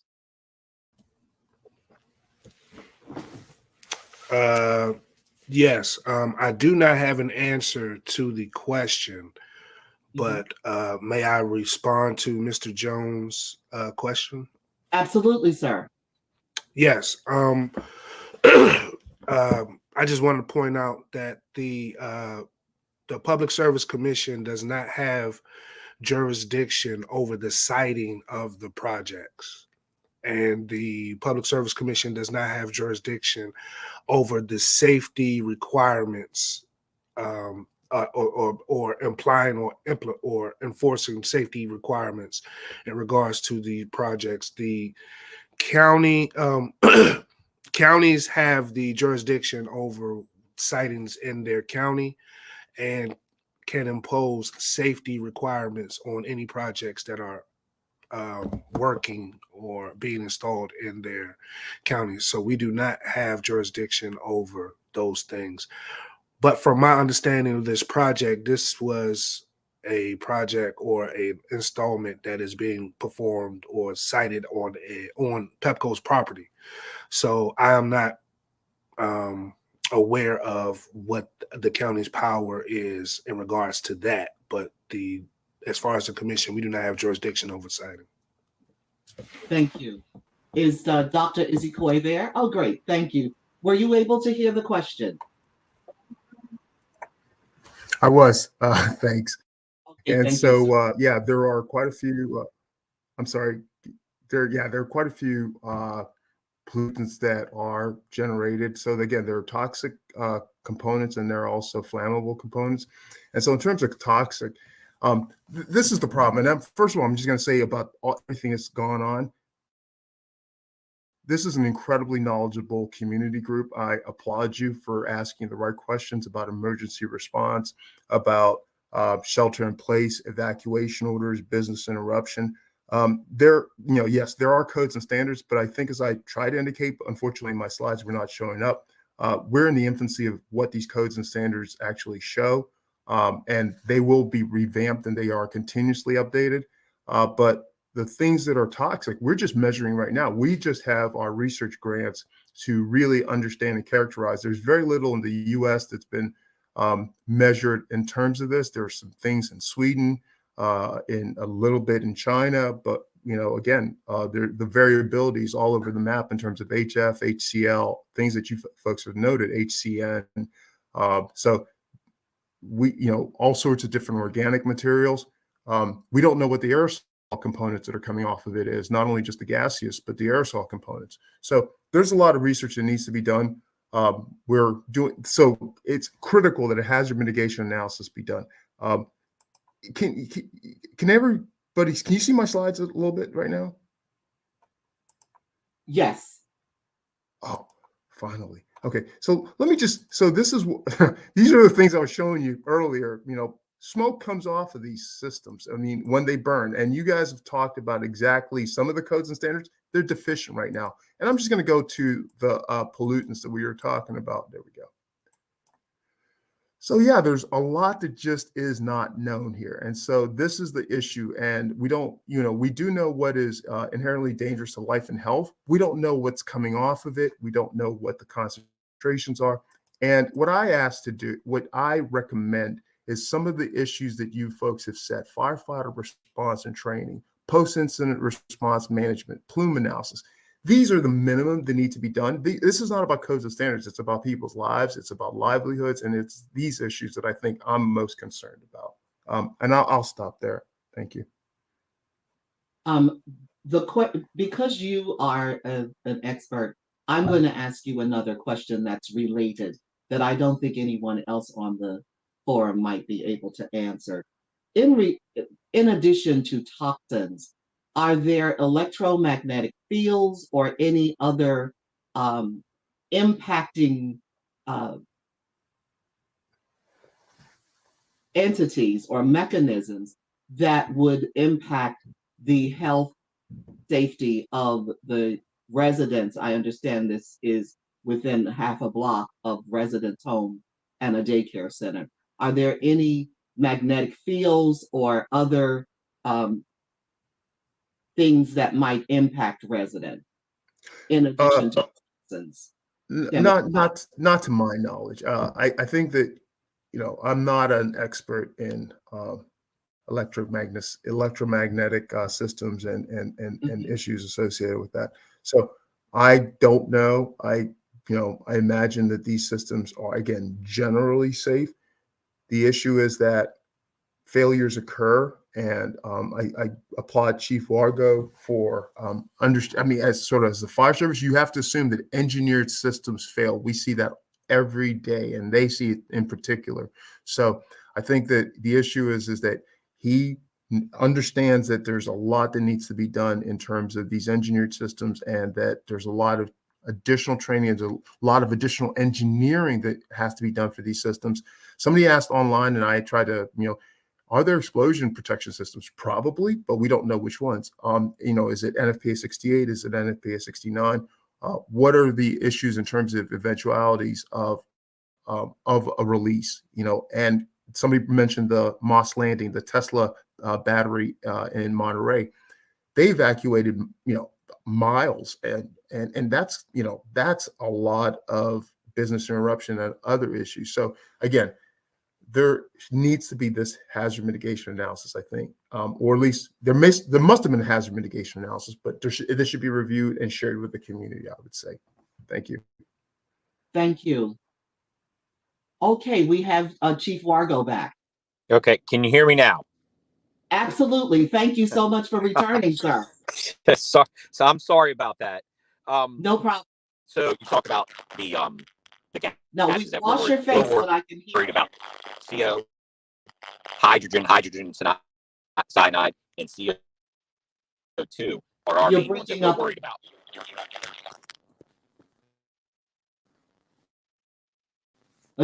Chief, can you hear me? You're breaking up again. Now.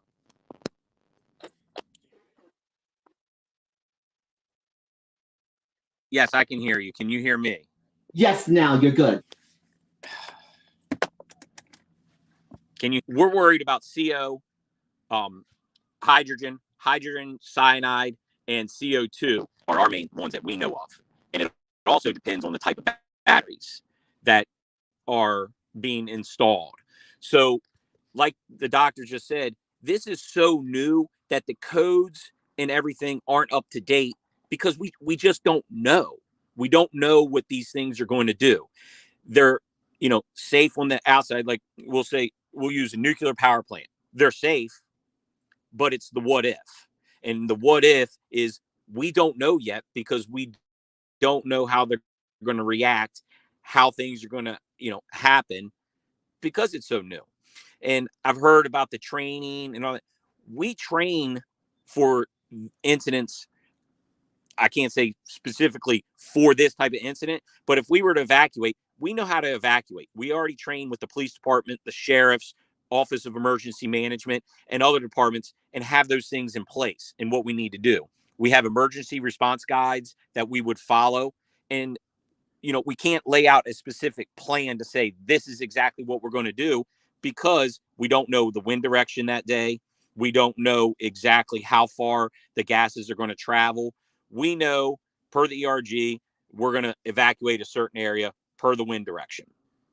Then we're going to set up our monitoring systems from our hazmat team to monitor to see what gases are coming off. We just know of those right now.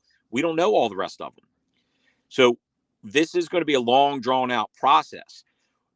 like I said before, we are working with COG, the other fire departments throughout the region, Maryland, Virginia, the DC regions, 10, 12 different departments. And we're developing this stuff now. We're in the process of putting training together, not just for our department, but for the region, because we're going to need to pull in resources from other departments and other regions. So we're doing that now. We're bringing in companies for suppression systems for the EV cars, the lithium batteries next month. So we have a better understanding of what equipment is actually out there and what we can use to do that. So, forgive me if you don't think we're giving you all, a firm answer on everything. It's just because we don't know yet. The doctor said it. I know of 2 major incidents in the country, and they basically sat outside and waited until the fire died down. They evacuated all the way out, and then they opened up a door and the building exploded. So do we know about those? Do we know we need to change the codes for that? They're the things we're looking at in the COG meetings. What are the best practices coming from New York, from California, from Arizona, from Colorado, from those places, and what building codes do we need to change to better protect you? The building might be completely safe in the neighborhood, but we just don't know yet. I know I have to train for the worst of the worst, and that's what we're going to do, but it's still just an unknown. So I apologize if that, if you don't have concrete answers from us, because we don't know. We have been in contact with PEPCO, and we have other, I'm one person in the department. We have our fire marshal's office, which is separate, and that person's not on here.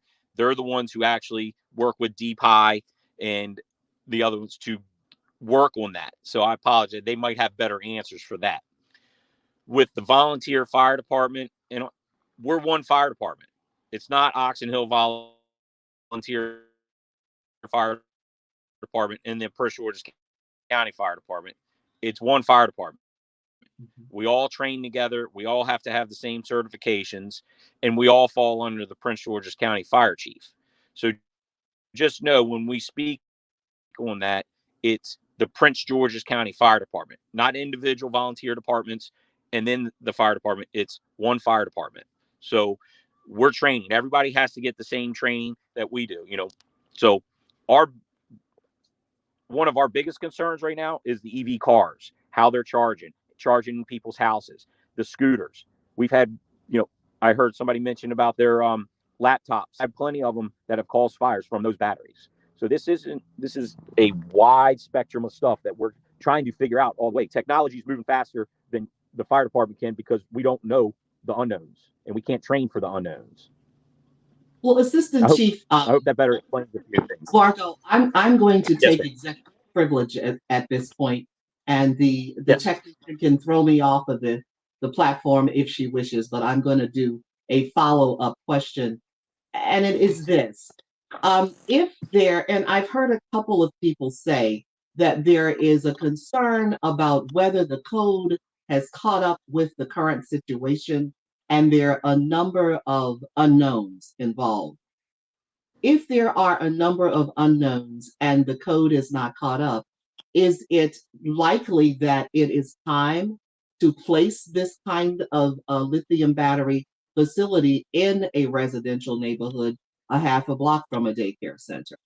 And would you be able to respond should there be a fire and or an explosion?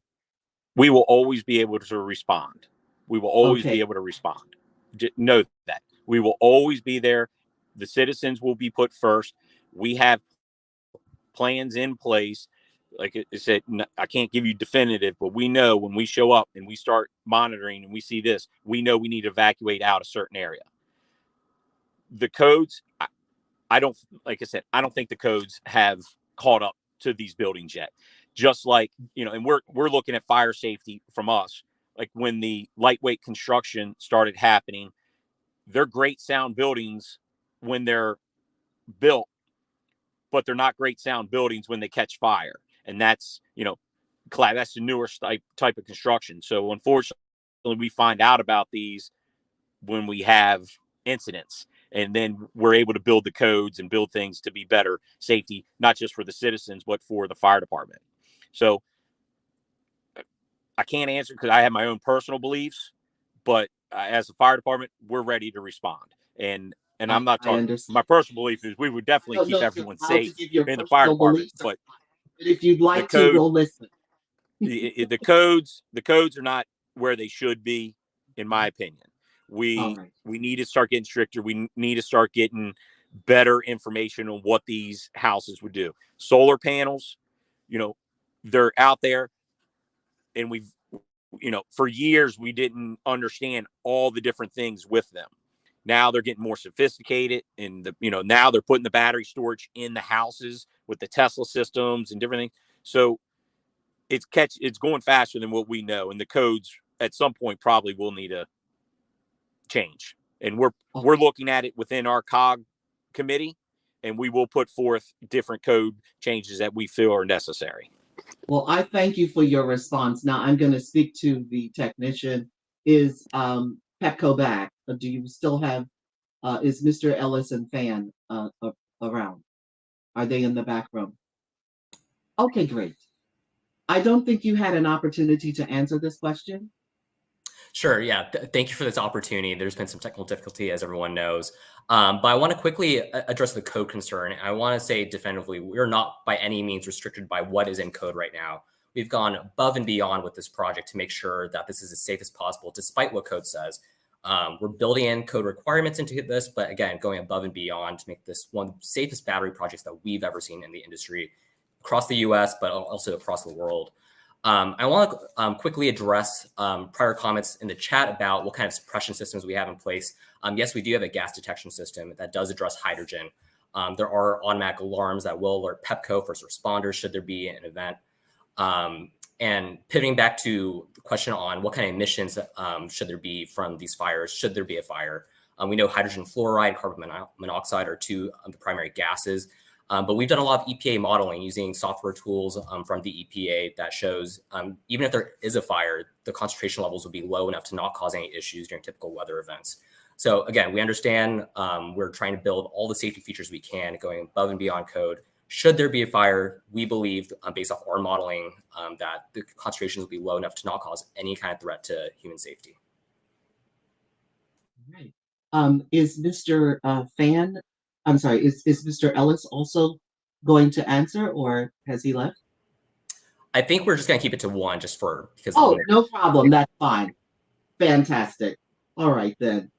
Thank you for your presentation. And now if the technician could, Mimi, put the three organizations on for a response to this question, that would be great. All right. I don't know if the three of you are aware of what toxins are released. I'm sure you have concerns about it, but at this juncture, what I would like to allow you to do is to either answer the question or talk about your concerns regarding the question that we asked. And that question was, what, if any, toxins are released as a result of a fire? What risk do those toxins present? And if you technically can't answer, you can certainly give your opinion, and you get 3 minutes. You get 1 minute each. The only statement I have to make about that is the one I always make, and that is, would you put this in your backyard? Would you put in your mama's backyard?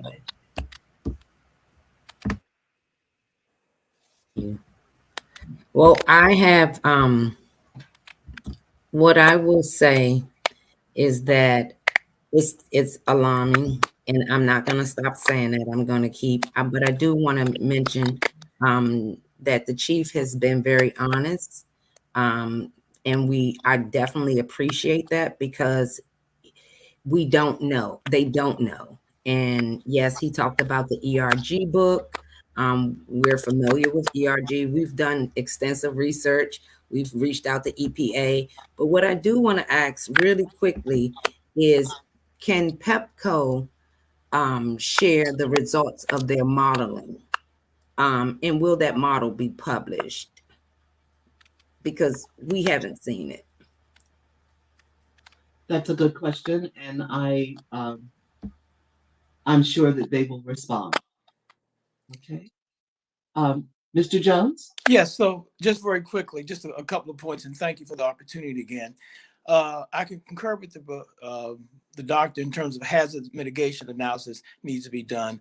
And in response to to the PEPCO official regarding the modeling that they do, again, this is modeling. It's not exact science, it's modeling. And as we all know, due to climate change, there's nothing typical about our weather. Okay, so we can get that out the way. As a resident to the Public Service Commission, my expectation would be the Public Service Commission is responsible and has given these projects the thumb up. And I would ask them to consider, in terms of their leadership, how they approach these to make sure, in my mind, I know their rules currently says that they can't really do anything with respect to the safety, et cetera, but they're the entity responsible for giving approvals. Now, what they're doing is living it up to the local authorities, and you already heard from DPIE and other folks, they don't necessarily have that expertise. So there's a quandary for the safety of the residents. Nobody's taking real responsibility. And again, I'm not bad-mouthing anyone for the possible environmental impact. No one has real authority. No one has the expertise, et cetera. Going back and forth between the Public Service Commission and the local authorities. But when it's built, if there's an issue, then the community's at risk. So I would be very concerned about the leadership void with respect to this new technology. Someone has to be responsible for the health and safety and the public interest of the residential community. Someone has to have that sole responsibility. And right now, there's a huge void, as we've heard. Public Service Commission says they don't have it. The county officials said, really don't come without an authority. So who's responsible for making sure the public interest and public safety? I see Ms. Payne has raised her hand. Would you like another couple seconds? I don't think you've used. Yes, Mr. Jones is absolutely correct. I'd actually put that in the message. And I don't know if you all are seeing in the chat, I actually put that there. It sounds like the buck is being passed back and forth. And then for me, I'm just learning that the Public Commission is not responsible for this. And now we're hearing that the county is, and DPIE is part of the county. So DPIE is part of the county. We want to know what, if DPIE is responsible, what part are they doing? And I know we reached out to them several times, even up to Director Melinda. We've been all over the place with this, and so we want to know, DPIE, what are you doing? Because we try to follow all your rules and make sure inspections and all of those things are done in regards to what your regulations are. And we're going to ask you, what is your regulations as it pertains to this? I thank all three of you for coming onto the floor. I'm going to move on to my next question, and we'll start with PEPCO. And the question is, I'm going to start asking it so we can save time. We're well over time because of the technical difficulties. And I apologize to both the participants and to the audience who've been so respectful and patient.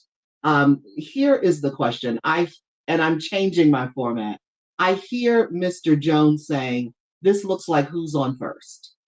And there is finger pointing all around. And so the question is this: who has the ultimate say? That's part one. Part two of the question is, there have been a number of organizations that have indicated they have either had hearings or opportunities for citizen input. What is the weight that has been given to citizen input, and who has the final say on this particular proposed installation in the Oxon Hill, Livingston area? And so if everybody can remember that question, and I may not remember it, so somebody put it in the chat so I can remember it. We'll start off with PEPCO. Can we have both Mr. Ellis and Mr. Fan? Hi, Gloria. It'll just be me right now. For That's this. okay, fine. I can't speak to my question backstage. Sure. So I can't speak to the other parties, but I will say ultimately PEPCO is responsible for this project. We are responsible for the safety of the citizens, safety of this project. We are doing everything we can, and we'll do everything we can should there be some kind of event. We have received, as mentioned earlier during the presentation here, that we have received all the necessary approvals from the PSC. And one of the laws that is applicable to this project is that we comply with all relevant Maryland code and regulations, including safety regulations. And so, again, we are in compliance with that. And ultimately, we are accountable for the safety of this project, making sure that we are responsive to any kind of emergencies. Thank you so much. The one part of the question that I'm not sure you addressed is who has the ultimate say? Would you bring him back? Good. Who has the ultimate say as to what happens with respect to placing the 400 unit in the Oxon Hill, Livingston area where we've heard citizens say, we don't want it? Sure. I'll first caveat that I am not a lawyer, but I will say the PSC has ultimate authority whether or not we place this project. We have gone through a lot of stakeholder engagement during the beginning of the process with the PSC, and it was an open forum, public. Anyone was welcome to join. We did outreach to the community, make sure that we checked in with all the necessary permitting requirements. Ultimately, the PSC has the ability to approve the project or disapprove the project. But again, I'm not a lawyer, so can't speak to any kind of jurisdictional issues there may be with that. Exactly. I am one, but I still don't know this area. And I am here in my function as president of the League of Women Voters and not in any legal capacity. Let me make that disclosure. Can we move on to DPIE? We'll have both Ms. Giles and Mr. Wazim. Yeah, I think I can speak. I think Miss Mary Giles had to step out. But what I would say is DPIE has authority for building and fire code compliance regarding permits and construction of this project. So anything that falls under construction, we will evaluate it based on our adopted codes. Another element that I should mention is that the director has authority to require a fire protection engineering design evaluation report, which is a very detailed analysis that can be requested by the developer or the owner of the project to produce to ensure that whatever's being constructed meets the codes, and how are things like the hazard mitigation analysis that has been touched on to address all those issues in terms of code and standards. Did I answer your question? In the process, has that all been done, or is it still pending? Yeah, so as far as I know, the project has come in for a grading and site approval. It has a building permit has not been applied to yet. So my team, we have not received the building permit plans. It is in preliminary stages. I believe they applied for the site grading permit, and I'm not sure if the review has been completed yet or not. Ms. Mary Giles would know more of that. I don't know if she can jump back on. If not, I believe that item is still pending. I know it's not approved. I believe either it's in review or comments have been generated in reference to site and grading. Is any part of that review focusing on citizen input? So normally DPIE looks at it from code point of view. We don't ask citizens for their input. Gotcha. That's not something we get involved with. I'm not sure. Maybe zoning may be able to answer that a little bit better. But I think at our stage, we already have the approval for the project to be constructed, right? And DPIE is focused more on construction of it. Who has the final say? That was the other part of the question. On So this project. as I mentioned, for the construction aspect of it, from the code point of view, is DPIE. Building and fire codes, whether or not it meets building and fire codes, it meets the county ordinances, the subtitles, DPIE has authority over that for permit issuance, constructions, and inspections, and ultimately generating the certificate of occupancy, which is also the use and occupancy permit. All right then. Thank you so much for your response. Mr. Cooper, I see you're back on. Thank you. Yes, just wanted to add on, I think it's kind of been mentioned. There's a lot of different agencies involved, but clearly when it comes to whether or not the project could move forward, that was a decision from the Public Service Commission, and they approved the project November 2020. As far as how the project's done, whether, as the predecessor mentioned, it complies with building permits, electrical permits, whether it complies with zoning rules, sediment, soil control, those are all other agencies, but it's kind of two questions. Whether or not the project could move forward was the Public Service Commission. Now that it's moving forward and how it's being built, how it's being managed, there are definitely other agencies that are involved with that. So I just wanted to chime in on that point because we know we had talked about it earlier this week. So the train has left the station. This is going to be built in a residential neighborhood near a daycare center and schools. Is that what you're saying? It's done. It's a done deal. Not saying that. All I'm saying is that the people who decide that would be the Public Service Commission. I think, as people in previous calls have mentioned, the other agencies are more able to determine whether it's being built according to building electrical requirements, not the ultimate question of whether or not it can be built. The question of whether or not it could be built was the Public Service Commission. They did approve 8 sites in this pilot program.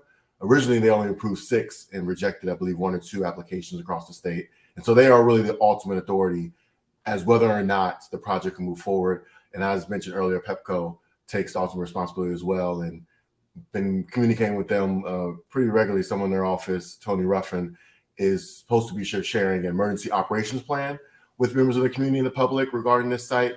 And so I think, again, just to answer your question, whether or not this project could move forward was a decision of the Public Service Commission.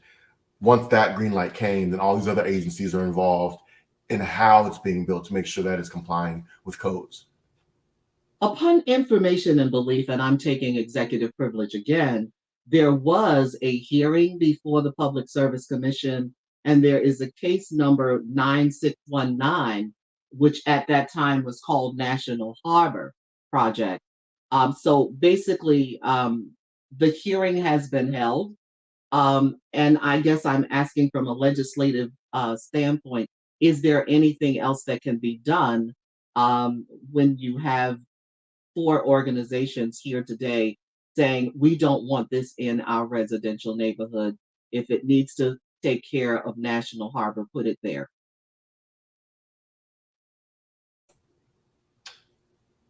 And that is I know people want a black and white answer, and all we'll say is here from the Councilmember's office. And I am an attorney. I've been researching laws on this.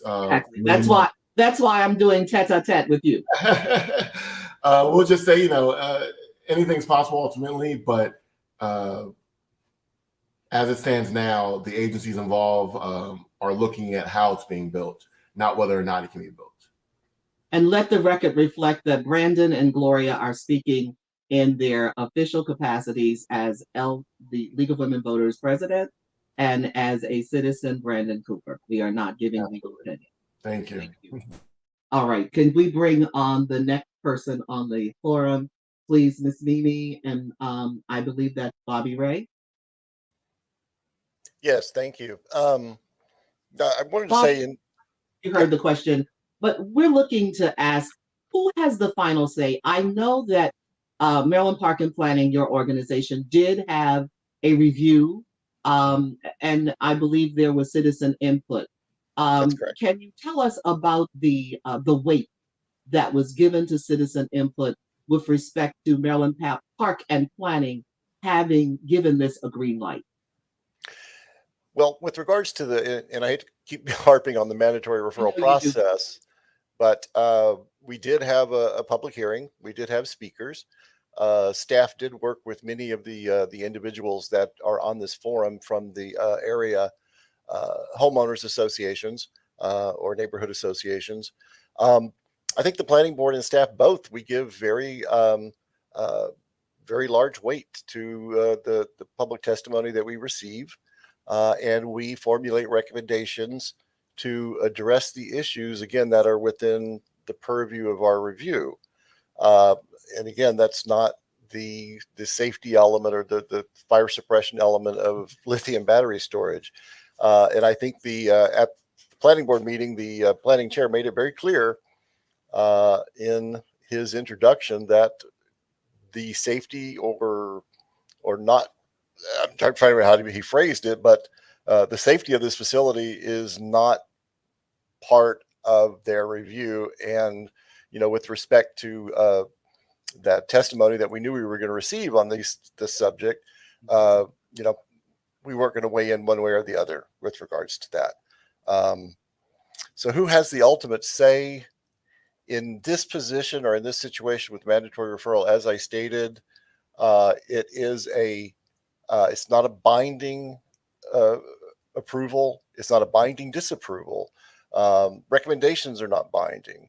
If the planning board had chosen to disapprove the project for whatever reason, the PEPCO would have had the ability to go back to their oversight board, board of directors, whoever that might be, and overturn or overrule the decision of the planning board and move forward with the project. Thank you for your participation. I'm going to move to the next person and ask Assistant Fire Chief Wargo if you will answer that question about the ultimate decision, if it's within the purview of your knowledge. If not, then fine. Is he no longer here? He had to go. He had something to respond to. No problem. Then I we'll go apologize. to Professor Ezekoye, who Sir, probably also cannot answer the question. Is he still here? yes, he is. Okay, Professor great. Ezekoye, can you unmute your mic? Hello. Professor Great. Ezekoye, I know that you may know who has the ultimate say here, but this is an opportunity to take one more minute if there is an area that you would like to discuss regarding who has the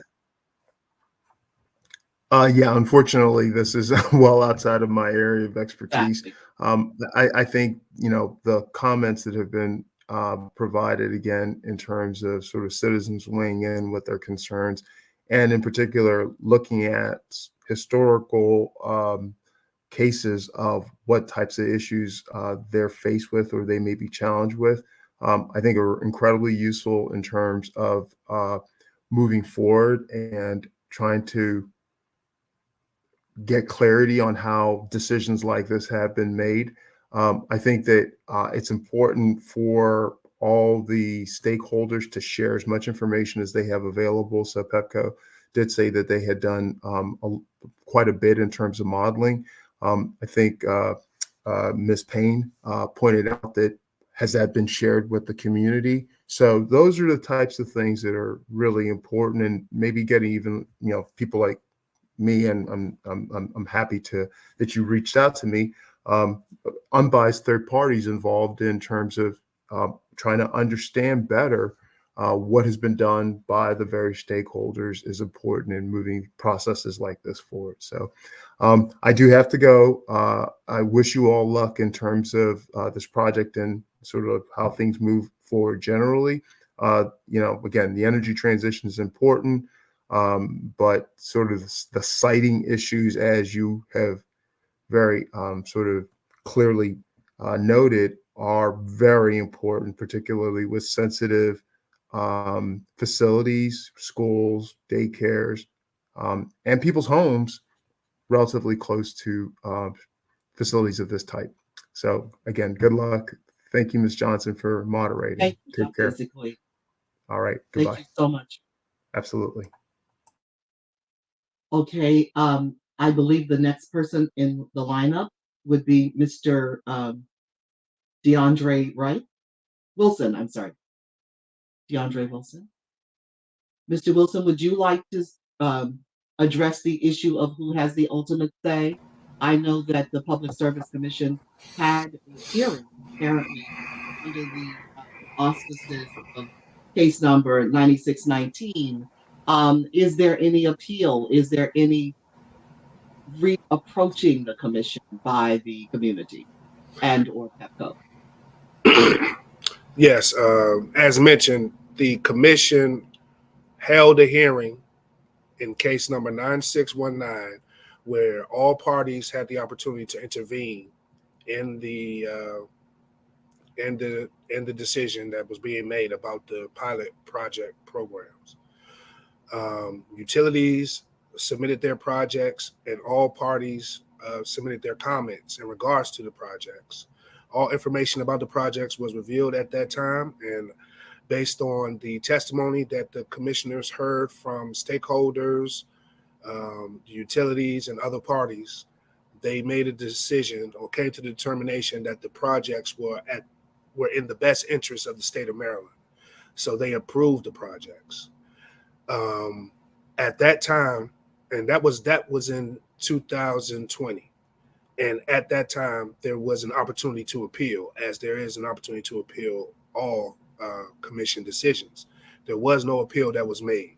So they moved forward with expired? I'm so sorry to cut across you. Has that period expired? I believe the period has expired. Okay.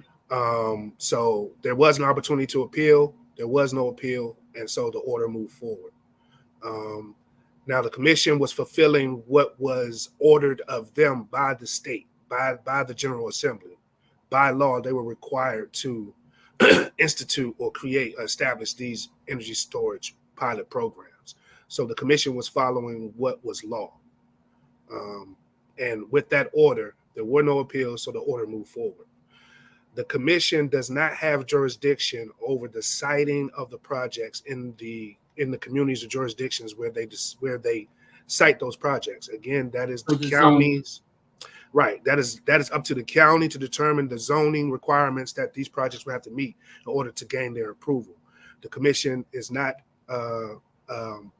in most cases, the utilities or these applicants are required to acquire permitting prior to approval. And in some cases, they are required to provide, there's a number of permits that they have to acquire in order to gain approval from the commission in a lot of cases. Sometimes it's a condition of the approval. So we do not have, and that's also a way of having the counties and the municipalities have a say in these projects.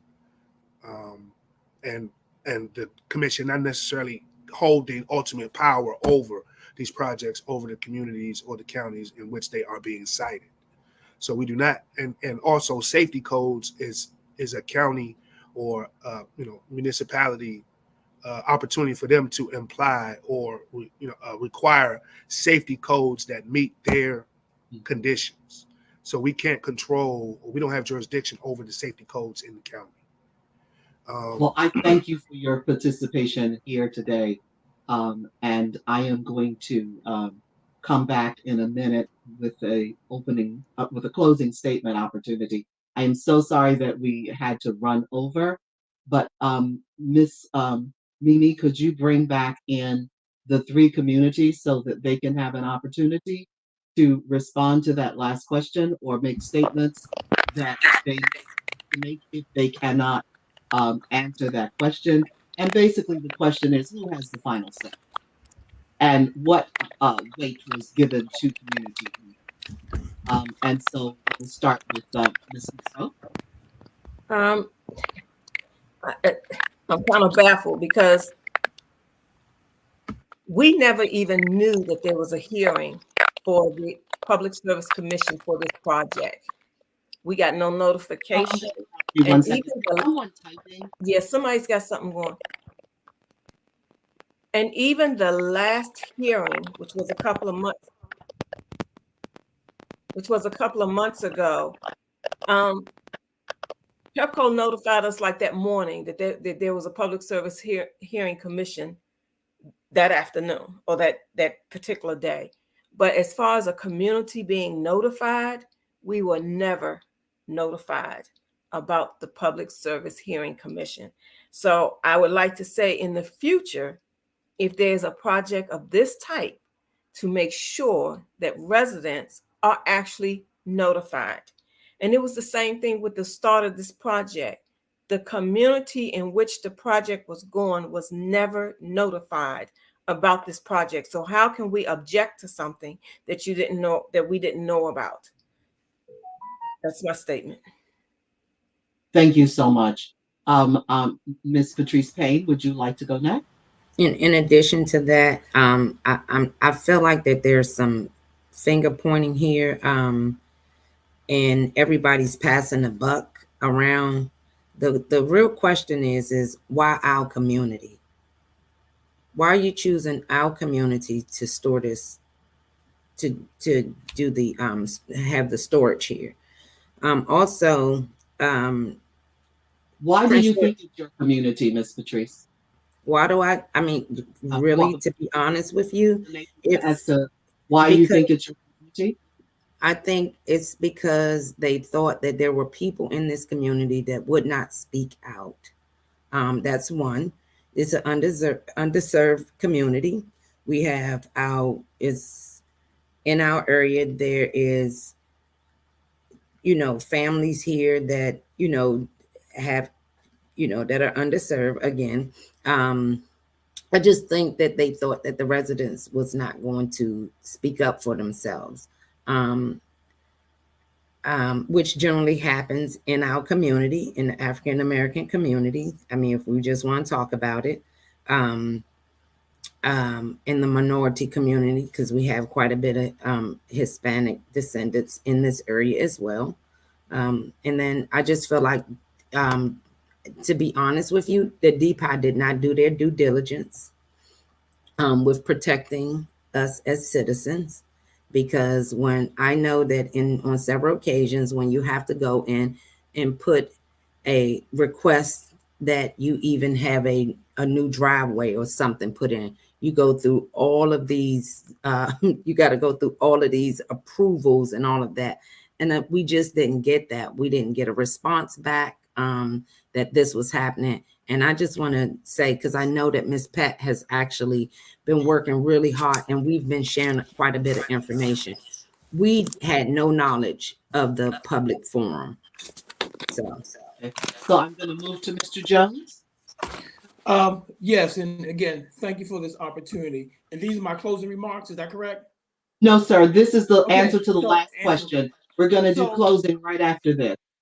So one of the things I talked to Ms. Monroe and others about when I first came into this was that the PSC has ultimate authority, as been said. The PSC has ultimate authority of these pilot programs. Although it was done legislatively through the state, the PSC has ultimate authority. And it's were you aware of the hearing before the Public Service Commission? Well, the public hearings that they talk about, Ms. Johnson, are not the typical public hearings. They talk about parties to the case. You have to do a filing, etc. It's like a legal process. It is not a public hearing where you get a notice and you come in. You have to file with the commission, etc. It's not as transparent as PEPCO may have led you to believe. It's not that transparent. You have to be almost a lawyer.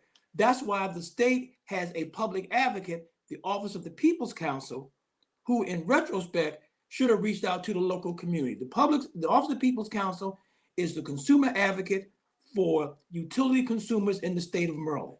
They also participated in the hearings that we talked about. We have been in great communication with the Office of the People's Counsel ever since, because they were unaware of our concerns, because they didn't know. They didn't, in my mind, do their due diligence in reaching out to the impacted community to get our input, so that when they go before the Public Service Commission as our utility advocates, they can articulate the concerns that you've heard. So this is a regulatory process that doesn't lend itself to open communication as we're typically used to, okay? I understand. But we've been in great discussions with them. And I just want to take this opportunity to thank Bobby Ray, who we've met with as a community, and they were very transparent. And they said in the beginning, if you want to talk about environment, safety, we don't have any authority over that, okay? That authority, as I'm going to continue to say, lies with the Public Service Commission. It's a matter of their leadership saying, you know what, we're going to adopt the rules set by the by the New York Public Service Commission as they look at these battery storages that allows for input with respect to the environment, the safety, all those things we talked about. This is the new technology. So as you said, Ms. Johnson, the rules are not in place. That's what's unique. This is new technology. They don't have all the rules. You heard from the fire chief, they don't, because it's all new. All the more reason they should take into account the safety, and the proximity with respect to the siting. Well, I want to thank you all. The time is well.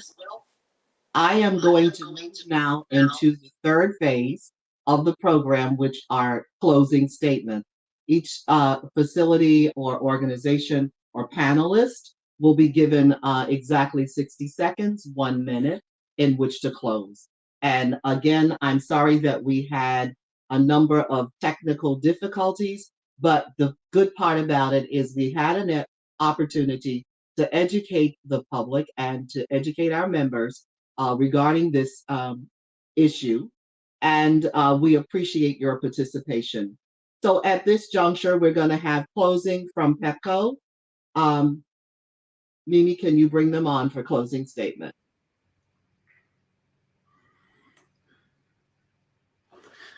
Good afternoon, everyone. William Ellis again. And I just want to say I thank all the audience and the participants for staying with us today and hear their comments loud and clear. And what we know for sure that climate change is real. The storms that we are experiencing across the county is becoming more frequent, more severe. Earlier in the summer, there were storms that hit our county that knocked out power to homes in Oxon Hill, IHAAC, the Fort Washington area for over 5,000 customers for days at a time. This battery storage technology will allow us to reverse the impacts of climate change for our future sons and daughters by enabling more solar and more clean generation on the grid.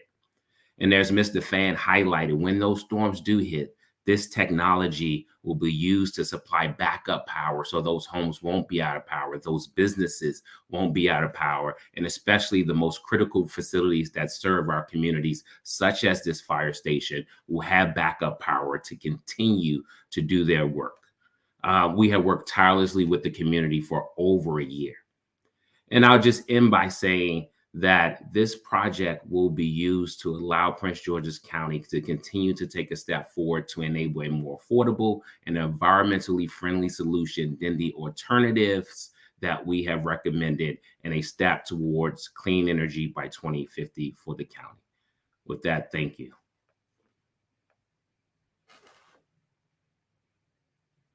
Would you like to add to that statement? Nothing else to add, Gloria. Just want to thank everyone here. Thank you so much. The next to do a closing statement will be DPIE, Ms. Giles, and Mr. Joaquin. I think Ms. Giles, oh, perfect, she's there. Mary, do you want to go, or I can go first? I guess I'll start. So I want to emphasize one thing. DPIE does not approve projects or where they're located. That is an MNCPPC function and a PSC function. DPIE has several community engagement forums, such as DPIE Connect, for community to reach out and learn about our process and what we do. For this project, like I mentioned before, it is at site grading, review and approval. It still has not been approved. Once it does get approved for site and grading, they would have to apply for a building permit. The applicant would have to provide plans necessary to demonstrate that they meet code compliance.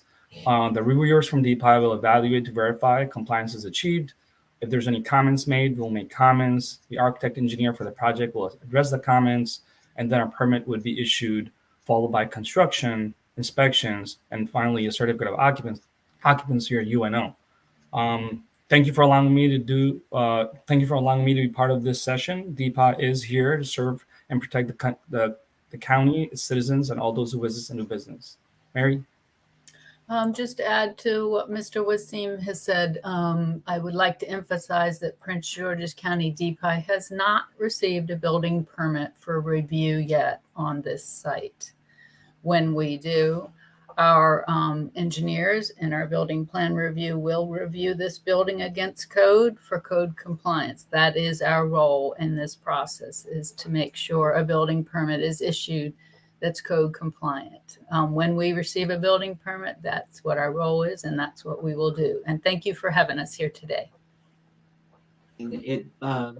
We appreciate your participation so that the voters, our members of League of Women Voters, and the community can be educated on the process. And it appears that it is very interrelated with several other entities.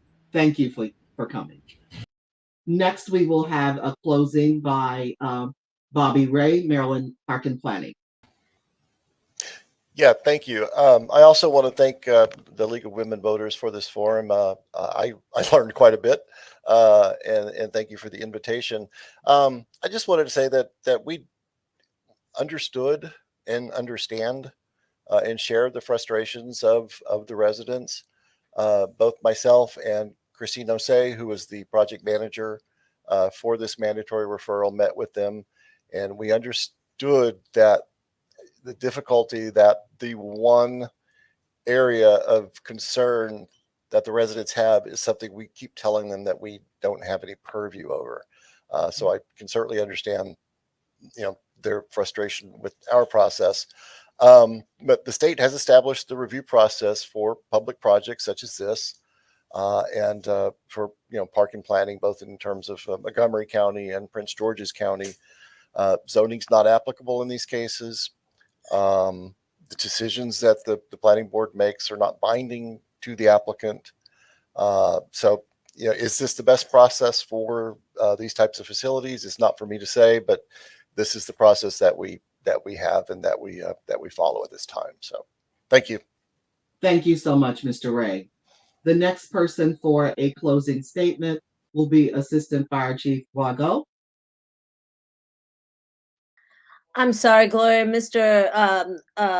Fire Chief Wargo had to go. Fine. So we'll go to Public Service Commission. Mr. DeAndre. Okay. Thank you so much. Mr. Wilson, would you like to make a closing? Yes. First of all, let me say thank you to the League of Women Voters and for having this forum and allowing us to come on and voice our or respond to the concerns of your constituents or the constituents in the state of Maryland. We are always looking out for, or our job is to look out for the best interest of the state and its residents. And by doing so, and that includes us approving or moving forward with the pilot energy storage pilot program. We've definitely investigated the benefits that it can bring to the state and help us reach clean energy goals that will be a benefit to all residents in the state. I would just like to reiterate that, again, we do not have control over the siting of the projects, but we do have control over approval of the projects. And so if there are any complaints, we're always open to hearing the complaints of the community, and you can very much well file a complaint with the commission on our website, and we investigate all complaints. So if there are any complaints moving forward after this, please feel free to file a complaint with the commission. And if the division, Consumer Affairs Division, feels it's a complaint worth following up with, we definitely do. So we definitely listen to and follow up on the concerns of our citizens. Thank you. Well, thank you for giving a view into what the next steps can be. Thank you so much for your participation here today, Mr. Wilson. The next person to do a closing statement. Oh, that's all the organizations have been finished. Ms. Mimi, could you please bring back the 3 organizations, the community organizations, and we'll have them answer one at a time. You want Brandon Cooper from Edward Burroughs? Sorry, I forgot Mr. Cooper. I've left him out. Not a problem, Mr. Cooper. Thank you. I got your back, Miss Gloria. Thank you. Mr. Cooper, I apologize to you, sir. Actually, I missed you on that last question. And if you'd like to respond before giving your opening statement, you can have 2 minutes as opposed to 1. Oh, I appreciate it. Thank you, President Johnson and the League of Women Voters for putting together this forum. I won't need a full 2 minutes. I think we've had a lot of information over this time. I'll just reiterate Councilmember Burroughs' position that, again, supports this technology and the green move towards green energy. His position has always just been echoing that of the community members, that the location is not ideal for this project. And actually, I just wanted to show the letter that he sent just briefly, let's see if it works. I think you'd have to put screen share.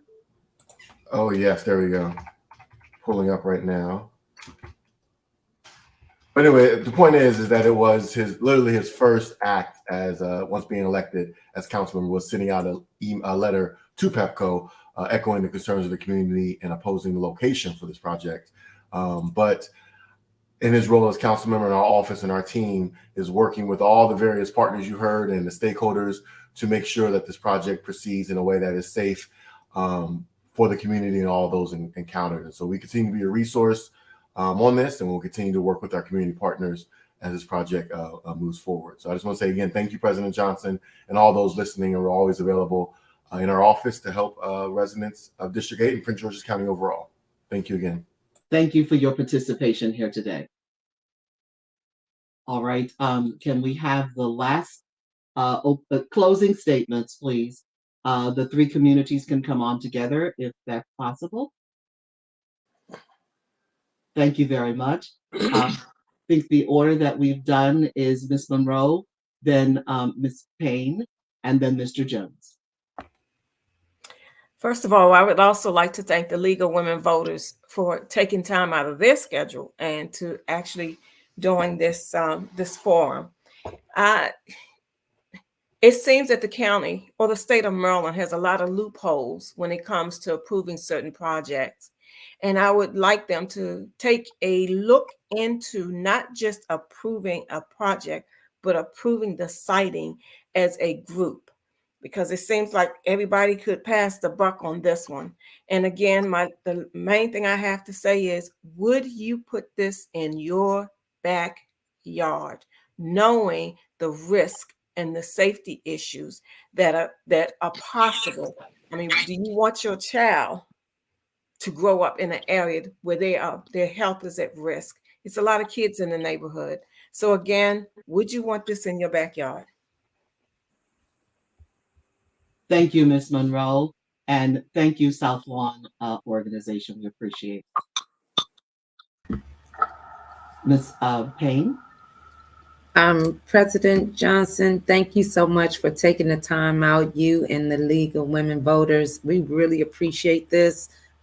We appreciate you taking the time out to hear us.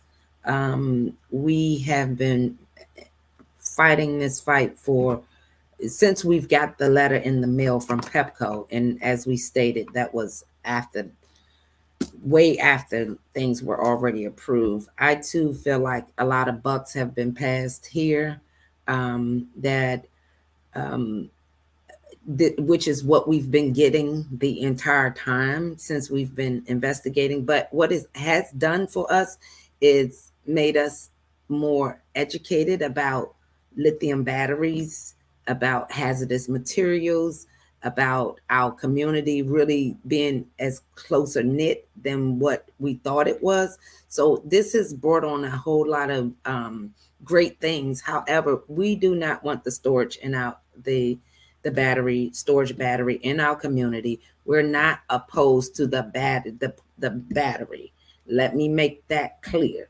What we're opposed to is the site that is right next door to our daycare. It is right around the corner, so many, not even a mile away from the schools. There's a school going left and right. There's a fire department that we don't know if they are fully equipped. I know they will respond, as we hear the chiefs say, they'll respond to any emergency. However, I don't know if they're really equipped to actually put out the fire. And then we also worry about, how long would it burn? Would it burn for a day, 2 days, 5 days, 20 days? And would it spark back up? I did want to mention early on that in New York, just on the scooters, they've had 25 deaths just from a lithium battery. There are so many different unknowns out here. So I ask that they would really take this into consideration and think about, first of all, our community. And then secondly, think about the unknowns and go back and do another deep dive to this, to finding out more information. Thank you for your time. closing. Thank you Thank so you. much. Mr. Herb Jones? You're muted. Okay, you're good now. Okay. I would also like to thank the you, President. Move a little closer to your mic. Okay, what about now? Perfect. I also would like to thank you, President Johnson, and the League of Women Voters for holding this very informative session. I think the format was fantastic. You did an outstanding job. Thank you very much for that. I would ask that county officials, the fire department, consider the doctor's recommendation about a hazard mitigation. You've become hard to hear again. I would ask that the fire chief consider the doctor's recommendation regarding the hazard mitigation analysis that needs to be done. It's still. I would like to say to PEPCO President Donna Cooper, who is a well-respected corporate leader in support of our community. You're totally gone now, Mr. Jones. I really have. Oh, you cannot hear me at all? Good now. It's very good right now. You don't have to move up. Something needed to be turned on. You can move away. You can move back from your screen a little bit now. Okay, what about now? Can you hear me? Perfect. Okay. Our community understands the importance of exploring technologies that will both help us prepare for a better, more energy efficient future. However, it is our opinion that this location is not in the public interest and other alternative sites should be considered. Additionally, and I'm going to continue to request this, we ask that both the volunteer firefighters and regular firefighters be trained to deal with any possible incidences at this site. The public interest has to be served with respect to safety. We'll be asking our federal political officials to be in greater contact with the Public Service Commission about our concerns, and in the hope that we can get the Public Service Commission leadership to consider alternate changes with respect to other site locations in the future. The buck stops with the Public Service Commission. Thank you very much.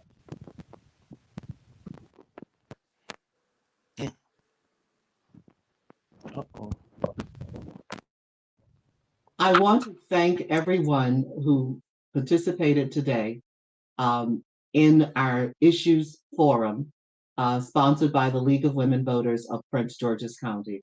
As I said in the opening of this forum, the League of Women Voters is a nonpartisan political organization, both of women and men, that encourages informed and active participation in government. We work to increase the understanding of major public policy issues, and we hope to influence public policy through education and advocacy. I thank you for your participation here today.